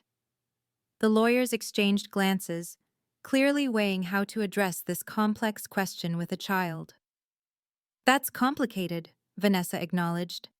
"Confederate Treasury funds technically reverted to the United States government after the war. However, there are exceptions for funds that were demonstrably repurposed for reconstruction and restitution efforts, which Captain Mitchell's ledger suggests was the case. The most prudent approach," added the document specialist, "would be to report the discovery to the appropriate historical authorities while maintaining physical custody through the trust structure Mr. Elijah Mitchell established. That preserves both legal standing and historical integrity." Laura nodded, overwhelmed by the legal complexities, but grateful for their expertise. "So what are our next steps?" "We'll file for an emergency injunction today," Vanessa decided, "to prevent any alteration of the Mitchell property or adjacent lands pending historical assessment. That should block any immediate attempts by Blackwell to force rezoning or development. And we need proper authentication of these documents by academic authorities," added the document specialist, "which I believe is your next stop, Dr." Bennett confirmed this, checking his watch. "Dr. Montgomery is expecting us at noon. She's arranging for several colleagues to review the materials as well." As they prepared to leave, Vanessa pulled Laura aside. "Mrs. Mitchell, I should warn you, once we file these injunctions, Samuel Blackwell will know exactly what you've discovered. His response is likely to be immediate and aggressive. Are you prepared for that?" Laura took a deep breath. "I don't think anyone can be fully prepared to challenge someone like Blackwell.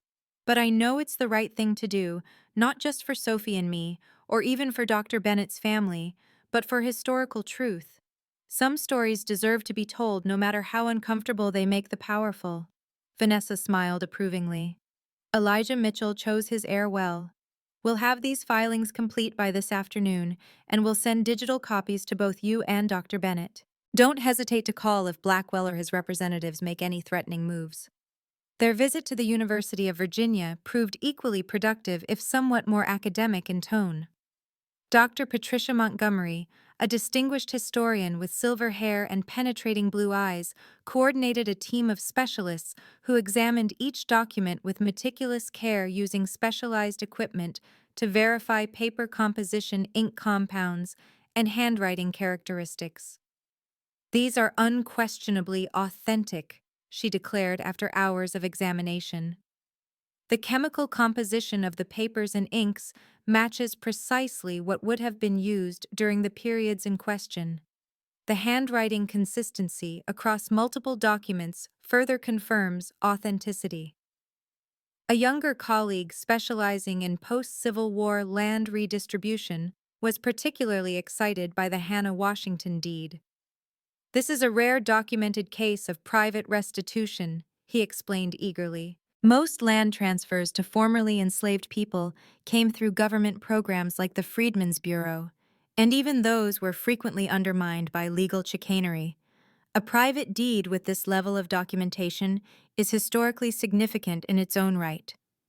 "And the gold coins?" Sophie asked, having been remarkably patient throughout the academic discussions. Dr. Montgomery smiled at the girl's persistent focus on the treasure aspect. "The coins would need to be physically examined, of course, but based on the ledger descriptions and the few photographs you've provided, they appear to be authentic United States double eagles from the appropriate minting periods. Their historical value beyond their considerable gold content lies in their documented connection to Confederate Treasury funds diverted for restitution purposes." By late afternoon, they had received digital copies of the legal filings from the Southern Legal Justice Center and formal preliminary authentication documents from Dr. Montgomery's team. With these protections in place, Laura felt secure enough to begin the journey back to Thornfield, despite Vanessa's warnings about Blackwell's potential reaction. "We should reach the farmhouse before dark," Dr. Bennett noted as they headed west on the highway. "Eleanor texted that everything's been quiet at the property today, no sign of Blackwell or his people." "That's reassuring," Laura replied, though she couldn't shake a lingering sense of unease. Blackwell didn't strike her as the type to surrender control easily, and their legal maneuvers would effectively challenge generations of his family's carefully constructed historical narrative. Her concerns proved prophetic when Dr. Bennett's phone rang with a call from Eleanor Winters. He answered through the car's speaker system, allowing Laura to hear the librarian's urgent voice. "Marcus, where are you? Are you on your way back?" Eleanor sounded uncharacteristically agitated. "About an hour outside Thornfield," he replied. "What's happened?" "Samuel Blackwell received some legal notification late this afternoon and absolutely exploded," Eleanor reported. "He stormed into the library demanding access to Elijah's archived papers, then went to the county records office. When they denied him emergency access after hours, he started making calls to the zoning board, to council members, even to the fire marshal." "The fire marshal?" Laura questioned, alarmed.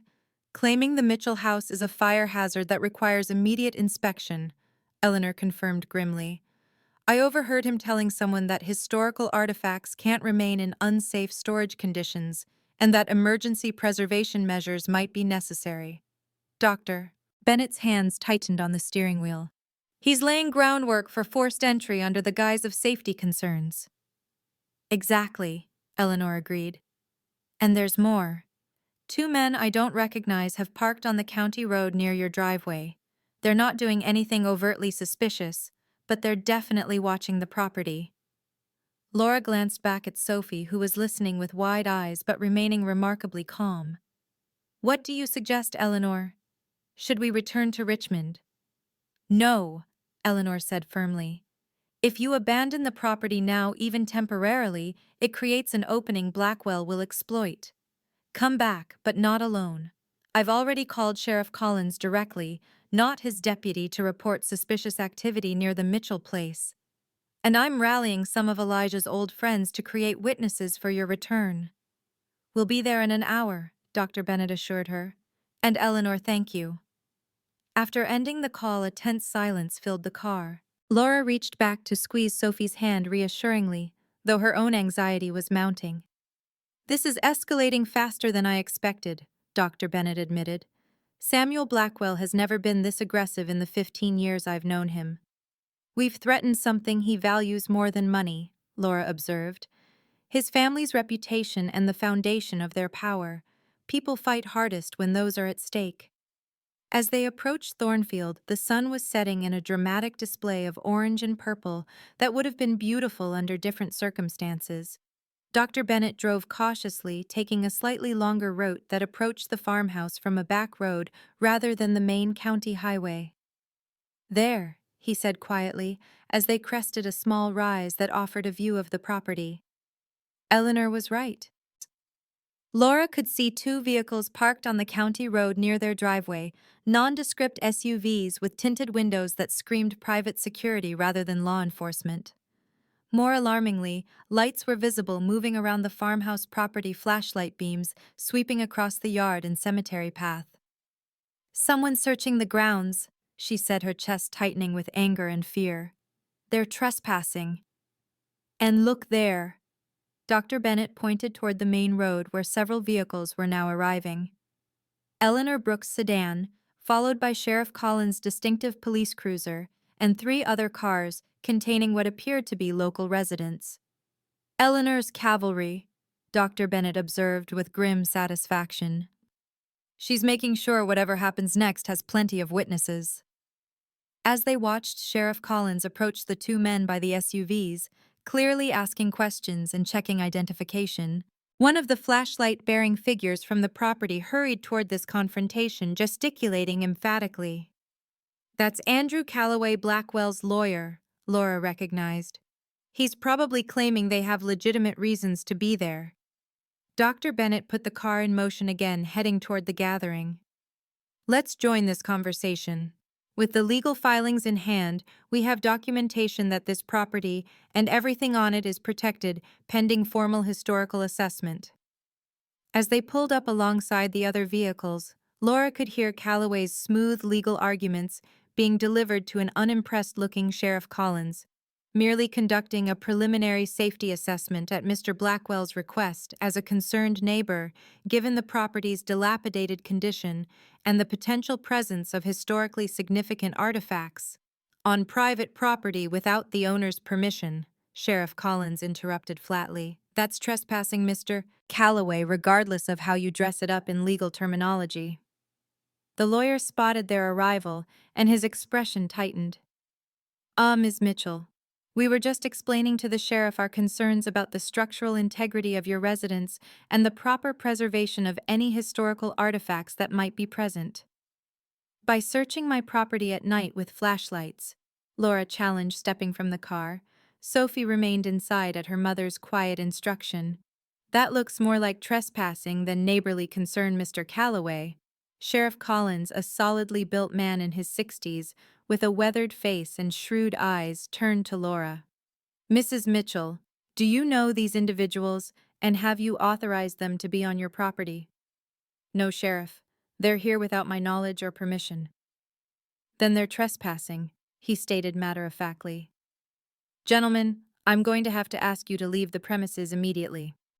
"Sheriff, there are significant historical preservation issues at stake here," Calloway protested. "Mr. Blackwell has legitimate concerns about artifacts being improperly handled or potentially removed. Which is why we've secured legal protection for all historical materials on the property," Dr. Bennett interjected, producing copies of the filings from Richmond. "These injunctions specifically prohibit any unauthorized access to the Mitchell property pending formal historical assessment by qualified experts." Sheriff Collins accepted the documents, reviewing them with practiced efficiency. "These appear to be in order, Mr. Calloway. Your clients are not authorized under these injunctions. I suggest you remove yourselves from Mrs. Mitchell's property before I'm forced to take more formal action." The security men began retreating toward their vehicles, but Calloway stood his ground. "Sheriff, my client will be filing counter-injunctions first thing tomorrow morning. This matter is far from resolved." "Tomorrow is tomorrow," Sheriff Collins replied pragmatically. "Tonight you're trespassing. Make your choice, counselor." With visible reluctance, Calloway rejoined the security personnel in their vehicles. As they departed, Eleanor Brooks approached Laura with a satisfied expression. "Welcome home," she said warmly. "I thought you might appreciate some community support for your return." Laura looked around at the small gathering of Thornfield residents who had accompanied Eleanor, mostly older people, she noted, who had likely known Elijah Mitchell personally. "Thank you," she said sincerely. "I didn't expect such a welcome." "Elijah had more friends than enemies," one elderly man offered. "Just quieter ones. Blackwell and his crowd make all the noise, but they don't speak for everyone in Thornfield." Sheriff Collins rejoined them after ensuring Calloway and his men had truly departed. "Mrs. Mitchell, I'd recommend documenting any signs of disturbance or entry to your property. Based on what my deputy observed earlier and what we've just witnessed there, may be grounds for more serious charges than simple trespassing." "I'll help with that," Eleanor volunteered. "I know exactly how Elijah kept the property, so I can identify any changes or disturbances." As the impromptu welcoming committee dispersed with promises of further support if needed, Laura, Sophie, and Dr. Bennett approached the farmhouse with Eleanor and Sheriff Collins. The front door showed signs of tampering scratches around the lock mechanism that hadn't been there that morning. They tried to get inside. Laura observed anger replacing her earlier fear, but apparently didn't succeed. "The lock held," Sheriff Collins noted, examining the door professionally. "Old houses sometimes have surprisingly robust security features." Once inside, they conducted a careful inspection. Nothing appeared disturbed in the main living areas, but the loose floorboard in the bedroom closet showed signs of having been recently moved, not fully replaced as Laura had left it. "The strong box," she gasped, dropping to her knees and prying up the board. To her immense relief, the metal container remained in its hiding place, apparently untouched. A quick check confirmed the gold coins were still inside. "They must have been interrupted before they could complete their search," Dr. Bennett surmised, "perhaps when Eleanor arrived with the sheriff." "Or they were just beginning their search when we all arrived," Sheriff Collins suggested. "Either way, I'd recommend securing these items more effectively. I can arrange for temporary storage in the evidence vault at the county courthouse if you'd prefer." Laura considered this option, but ultimately shook her head. "These artifacts belong here on the property where they were hidden, but we'll take additional security measures." She turned to Dr. Bennett. "The legal filings will help, but I think we need a more visible deterrent as well." "I know some reliable security companies in Richmond," he offered. "We could have a system installed tomorrow." Sheriff Collins nodded approvingly. "A good precaution. In the meantime, I'll have deputies include this property on their regular patrol route." He hesitated, then added more personally, "Mrs. Mitchell, I should warn you, Samuel Blackwell isn't accustomed to being challenged in Thornfield. What you've done today securing these legal protections has effectively drawn a line he's not used to seeing. His response may be more determined than you're prepared for." "I'm beginning to understand that," Laura acknowledged. "But some things are worth standing up for, even against powerful opposition." As the sheriff departed and Eleanor helped them settle back into the farmhouse, Laura felt a curious mixture of exhaustion and resolve. The events of the past few days had propelled her from desperate poverty to the center of a historical conflict with profound implications for an entire community. Whatever came next, there would be no retreating to the comfortable anonymity of her previous life. The following morning brought clear skies and a sense of cautious optimism. Dr. Bennett arrived early with security contractors who began installing a comprehensive system, while Eleanor returned with several elderly residents bearing casseroles and offers of assistance with the ongoing house repairs. "Word's spreading about what you're doing," Eleanor explained quietly, as they watched Sophie chatting animatedly with an 80-year-old former history teacher who had brought photocopies of Thornfield's earliest maps. "People are choosing sides. More than Blackwell expected, I think, are choosing yours, or rather the side of historical truth." "I never intended to create division," Laura said, troubled by the thought of polarizing the community.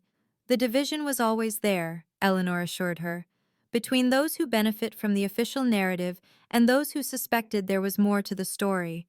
You've just brought it to the surface where it can finally be addressed." Shortly before noon, Dr. Bennett received a call from Vanessa Washington at the legal center. He listened intently, his expression gradually shifting from concern to relief. "Good news," he reported after ending the call. "The judge has not only upheld our emergency injunctions, but expanded them. Blackwell is specifically prohibited from pursuing any rezoning actions against the property pending resolution of the historical assessment and ownership claims."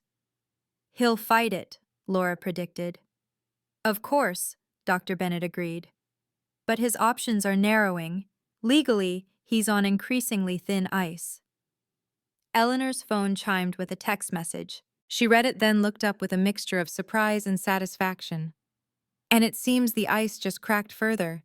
Samuel Blackwell has just been served with a formal inquiry from the State Historical Resources Commission regarding allegations of tampering with protected historical sites, specifically his company's development of the southeast corner of what was once Mitchell land." Hannah Washington's 40 acres, Laura realized. "Exactly," Eleanor confirmed. "Someone at the commission moved very quickly on the information you provided yesterday." The day unfolded with a surreal quality, moments of domestic normalcy, as Laura and Sophie continued settling into their new home, interrupted by conference calls with legal teams and visits from historians eager to examine the documents they'd discovered. By evening, a tentative plan had formed.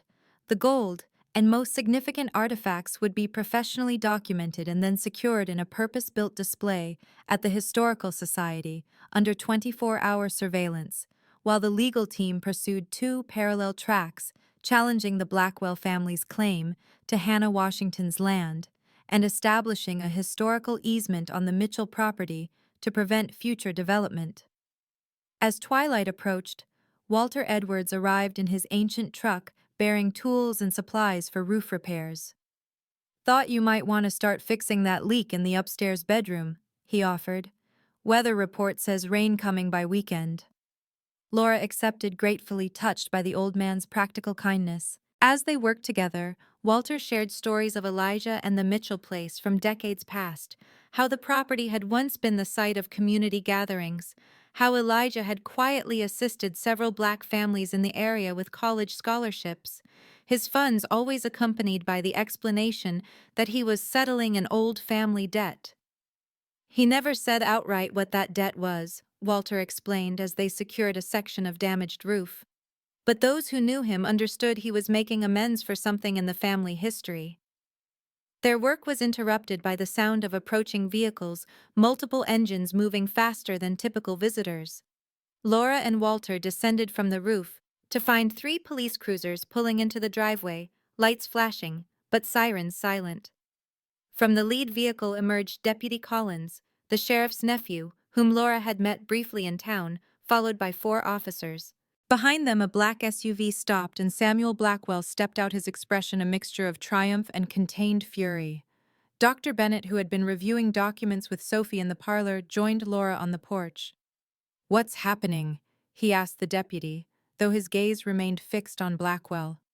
Deputy Collins approached with the stiff formality of someone performing an unwelcome task. "Dr. Bennett, Ms. Mitchell, I have a warrant to search these premises for illegally obtained artifacts and evidence of trespassing on protected lands." "What?" Laura stared in disbelief. "That's absurd. We have court injunctions protecting everything on this property." "The injunctions have been temporarily suspended pending review," the deputy explained, not meeting her eyes. "Mr. Blackwell has filed a complaint alleging that artifacts were removed from Blackwell land, specifically the old family cemetery on their adjacent property, and brought here." "That's a lie, Doctor," Bennett stated flatly. "The Mitchell family cemetery is entirely on this property, as county survey maps clearly show." "That's in dispute," Deputy Collins replied. "The warrant covers all areas of the house and outbuildings." "Does your uncle know about this?" Walter asked, his voice carrying the natural authority of his age. A flicker of discomfort crossed the deputy's face. "Sheriff Collins is attending a law enforcement conference in Richmond today.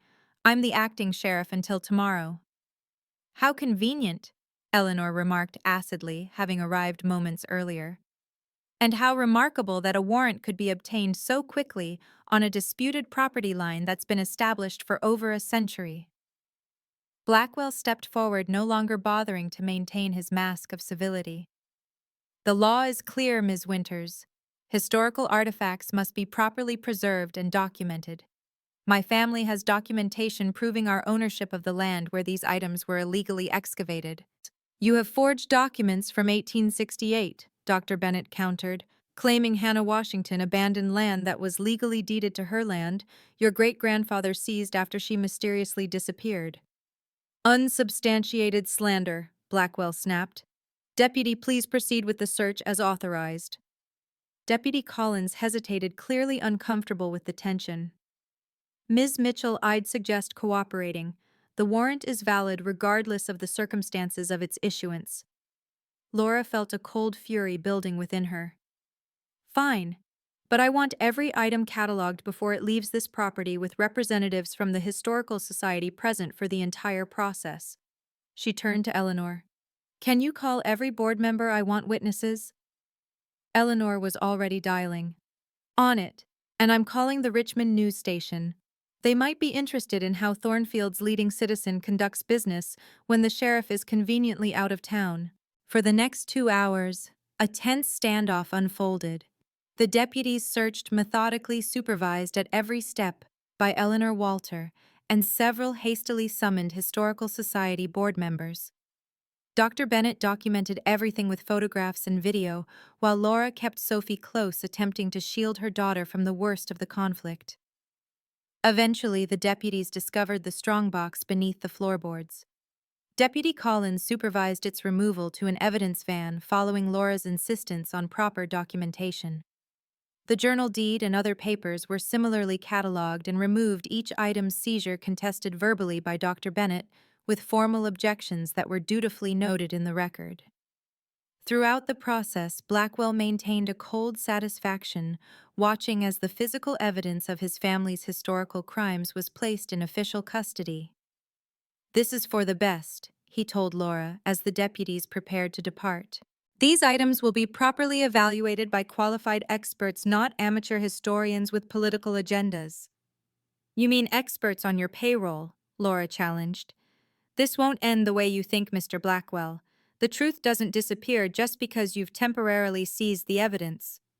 We'll see, he replied with the confidence of a man accustomed to controlling outcomes. Good day, Ms. Mitchell.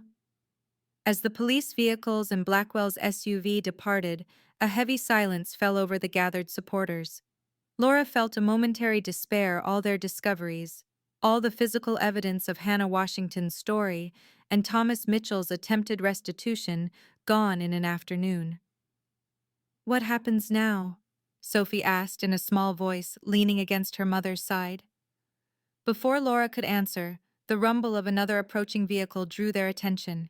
A modest sedan pulled into the driveway, and from it emerged an elegant black woman in her 70s, moving with the aid of a cane but carrying herself with unmistakable dignity. Dr. Bennett's expression transformed from despair to astonishment. Dr. Washington, he breathed, clearly stunned. Marcus, the woman acknowledged with a nod. I received your message. It seems I've arrived at a dramatic moment. Dr. Margaret Washington, Dr. Bennett explained to the others, his voice regaining strength. Professor Emerita of History at Howard University, and my grandmother's cousin. A pleasure, Dr. Washington said, surveying the group with keen intelligence. Though I gather from the departing law enforcement that Samuel Blackwell hasn't changed his family's tactics in the slightest. You know Blackwell? Laura asked. I know of him, Dr. Washington clarified. I've spent 50 years documenting cases like this one, where land was taken from freed people through violence, intimidation, or legal manipulation. The Blackwell case has been on my radar for decades, but evidence was always lacking. Her gaze swept over the assembled group. Until now, it seems. They've taken everything, Laura explained, frustration evident in her voice. All the documents, the gold, everything we found. Dr. Washington smiled, a small, knowing expression that suggested she had encountered such setbacks before and remained unimpressed by them. Have they? I rather doubt that's true. She turned to Dr. Bennett. Marcus, you mentioned photographs and digital copies in your message. Yes, he confirmed. Everything was documented and backed up before we returned from Richmond. Multiple copies stored in secure locations. And I assume, Dr. Washington continued, that given Elijah Mitchell's meticulous nature and decades of preparation, he wouldn't have placed all evidence in a single location. Eleanor stepped forward, understanding blooming on her face. The library archives. Elijah donated boxes of family papers years ago, with instructions they weren't to be opened until specific conditions were met. What conditions? Laura asked. Until his heir had taken possession of the property, Eleanor explained, excitement growing in her voice, and until Samuel Blackwell had made a formal legal move against that heir. Dr. Washington nodded approvingly. A man who understood his adversary. Excellent. She turned to Laura. Ms. Mitchell, while Mr. Blackwell believes he has outmaneuvered you by seizing physical evidence, he has actually fulfilled the final condition that will release what I suspect is a comprehensive set of duplicate documentation, likely including evidence that was deemed too dangerous to keep at the property itself. The full story of what happened to Hannah Washington, Dr. Bennett realized. Precisely, Dr. Washington confirmed. Shall we adjourn to the library and find out what Elijah Mitchell left for this exact moment? The Thornfield County Library's archive room was climate-controlled and secure, accessible only with Eleanor's keycard. Within it stood rows of metal shelving containing the community's historical record, town council minutes, dating to the 1790s, church registries, business ledgers, and family papers donated by long-standing residents. Eleanor led them to a section marked Mitchell Family Collection, where 3 sealed archival boxes sat untouched, each bearing a label with specific instructions, not to be opened until conditions specified in accompanying letter are met. With careful movements that respected both the formality of the moment and the fragility of historical materials, Eleanor retrieved an envelope taped to the first box. Inside was a letter dated just months before Elijah's death, its contents clear and unambiguous. These materials are to remain sealed until 2 conditions are met. First, my designated heir, Laura Mitchell, or her descendants must have taken legal possession of the Mitchell property.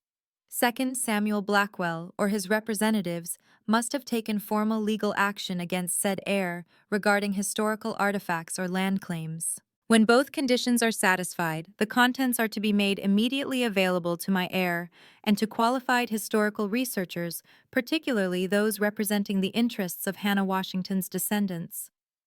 Both conditions met, Dr. Washington observed. Today. With reverent care, Eleanor opened the first box. Inside lay folders of documents organized chronologically, beginning with duplicates of many items they had already discovered the deed to Hannah Washington's land letters from Reverend Jenkins, Captain Mitchell's journal. But the collection continued far beyond what they had found, including documents spanning from 1865 to the present day. Most significant was a slim folder marked 1868 HW Disappearance. Inside lay a handwritten account by Thomas Mitchell himself, dated November 1868. What I feared has come to pass. Hannah Washington refused Blackwell's final offer for her land yesterday. Today, her cabin was found empty, signs of struggle evident. Her boy Samuel is also missing. Blackwell claims they fled north, abandoning their claim, but I discovered blood upon the hearthstones and drag marks leading to the creek. I have documented these findings but dare not present them to the sheriff who dines weekly at Blackwell's table. Instead, I have secured what evidence I could and hidden it where only a trusted descendant might find it. May God forgive my cowardice in not doing more, and may future generations find the courage to bring justice where I could not. Accompanying this account were several folded papers, affidavits from 2 formerly enslaved men who had worked on neighboring farms, testifying they had seen Blackwell and 3 other men approaching Hannah Washington's cabin on the night in question and later observed them carrying heavy bundles toward Blackwell land in the pre-dawn hours. Murder, Dr. Washington said quietly, documented by multiple witnesses, but never brought to justice. Laura added, the weight of the historical crime settling heavily in the room. Until now, Dr. Bennett said firmly.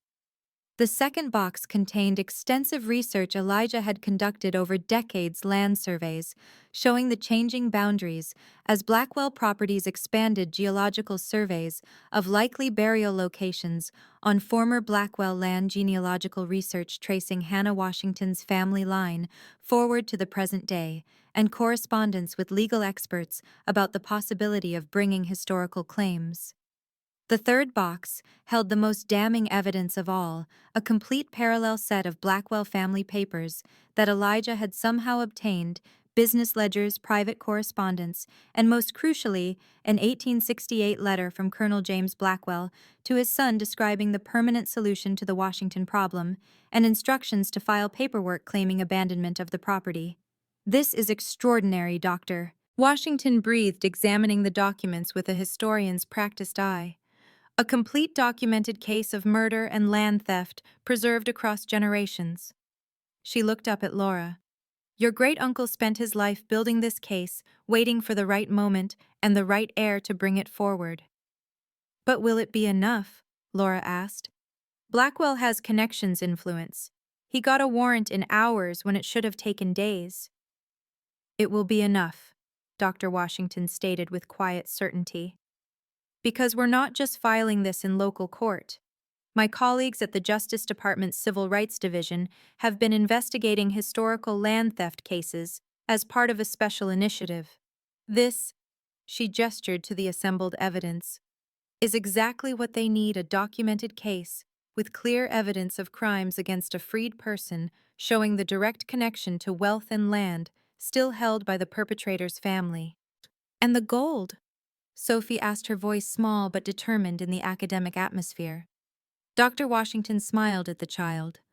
"The gold is important as historical evidence, but its true value lies in what it represents: Thomas Mitchell's attempt to correct a wrong committed by his commanding officer. I suspect it will eventually be returned to you and to Hannah Washington's descendants as the rightful heirs to both families' legacies." That evening, as Laura and Sophie returned to the Mitchell place with Dr. Bennett, Dr. Washington, and Eleanor, the farmhouse seemed transformed, no longer merely a dilapidated inheritance, but a sanctuary of historical truth that had protected its secrets until the right moment. While the adults prepared dinner from the supplies Eleanor had brought, Laura found Sophie sitting on the porch steps, gazing thoughtfully at the twilight settling over the fields that had once been part of Hannah Washington's 40 acres. "What are you thinking about?" Laura asked, settling beside her daughter. "Hannah's little boy," Sophie replied. "Samuel.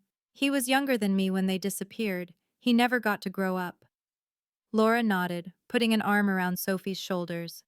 "It's a terrible thing that happened to them. But we're making it right now, aren't we?"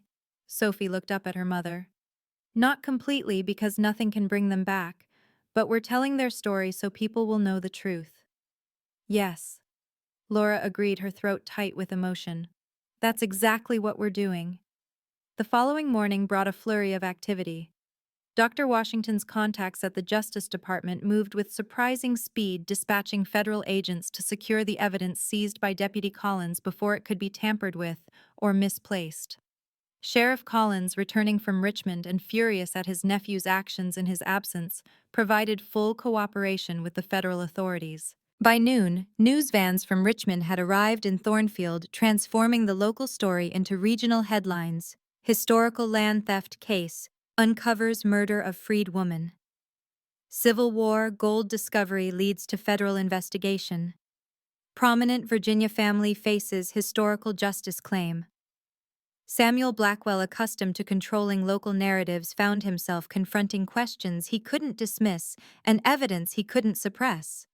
When federal agents arrived at his office with a warrant to search Blackwell family records for additional evidence related to the 1868 disappearance, the facade of genteel authority he had maintained for decades finally cracked. "This is outrageous," he sputtered to reporters gathered outside the Blackwell building. "These are ancient allegations based on questionable documents. My family built this town. We've provided jobs and stability for generations." Did that stability include murdering Hannah Washington and her son, called one reporter, and stealing her legally deeded land? Blackwell retreated to his car without answering, his carefully constructed world visibly crumbling around him. 6 months later, the Mitchell place stood transformed. The leaking roof had been repaired, the sagging porch rebuilt, and the interior restored with careful attention to its historical character. Laura, using a portion of the proceeds from the sale of several gold coins, the collection having been formally awarded to her and to Hannah Washington's descendants by court decree, had established a small museum in what had once been the formal parlor, displaying artifacts and documents that told the intertwined stories of Thomas Mitchell and Hannah Washington. The remaining 40 acres of the original Mitchell property now included a memorial garden on the site where Hannah Washington's cabin had once stood, the land having been returned to Washington family ownership through a historic settlement that acknowledged the original theft and provided substantial financial compensation. Dr. Bennett Marcus, as Laura now called him, had become a frequent visitor to the house, his academic interest in its history evolving into something deeper, a connection that neither he nor Laura rushed to define, but both treasured. Sophie, thriving in her new school and environment, had appointed herself assistant curator of the museum, proudly guiding visitors through the exhibits with the confidence of a born historian. On a crisp autumn afternoon, visitors gathered on the restored grounds for the official dedication of the Mitchell Washington Historical Center. Among them stood Dr. Margaret Washington, now serving as the center's academic director; Eleanor Winters, whose library had preserved the crucial evidence; Walter Edwards, whose practical assistance had helped save the house itself; and dozens of newly discovered Washington descendants, many learning for the first time the full story of their ancestors' courage and tragic fate. Samuel Blackwell was notably absent, having retreated from public life following the settlement that had significantly diminished his family's holdings and reputation. The town of Thornfield itself was grappling with its complicated history. Painful conversations unfolding in church basements and town council meetings as residents confronted long-buried truths about the community's foundations. As Laura stood at the podium to deliver her dedication remarks, she caught sight of Sophie sitting in the front row between Marcus and Walter, her daughter's face shining with pride. Beyond them stretched the fields that Hannah Washington had once hoped to cultivate, now preserved as a living historical site where schoolchildren would learn about Reconstruction, restitution, and the long arc of justice. "Welcome to the Mitchell Washington Historical Center," Laura began, her voice carrying across the assembled crowd. "This place exists because of two families whose lives became intertwined through tragedy and redemption. One family that recognized a historical wrong and worked across generations to document it, and another family that suffered that wrong, but whose legacy of courage and resilience endured." She gestured toward the restored farmhouse behind her. "When my daughter and I arrived here 6 months ago, we were simply looking for shelter, a roof over our heads during a difficult time. What we found instead was a purpose to bring to light a story that had waited more than 150 years to be told." Laura paused, looking out at the diverse faces before her. Black and white, young and old, descendants of families that had been in Thornfield for generations alongside newcomers, drawn by the historical significance of what had been uncovered. Captain Thomas Mitchell wrote in his final journal entry, "What we build on deception eventually crumbles. What we build on truth may rise slowly but stands the test of time." Today we dedicate this center not to dwelling in past injustice, but to building a future founded on honest recognition of our shared history, both its darkest chapters and its moments of courage and conscience. As applause rose from the gathered crowd, Laura felt Sophie's small hand slip into hers. Together they stood on land that had witnessed centuries of struggle, suffering, and ultimately a measure of long-delayed justice, an inheritance not just of property, but of purpose and truth.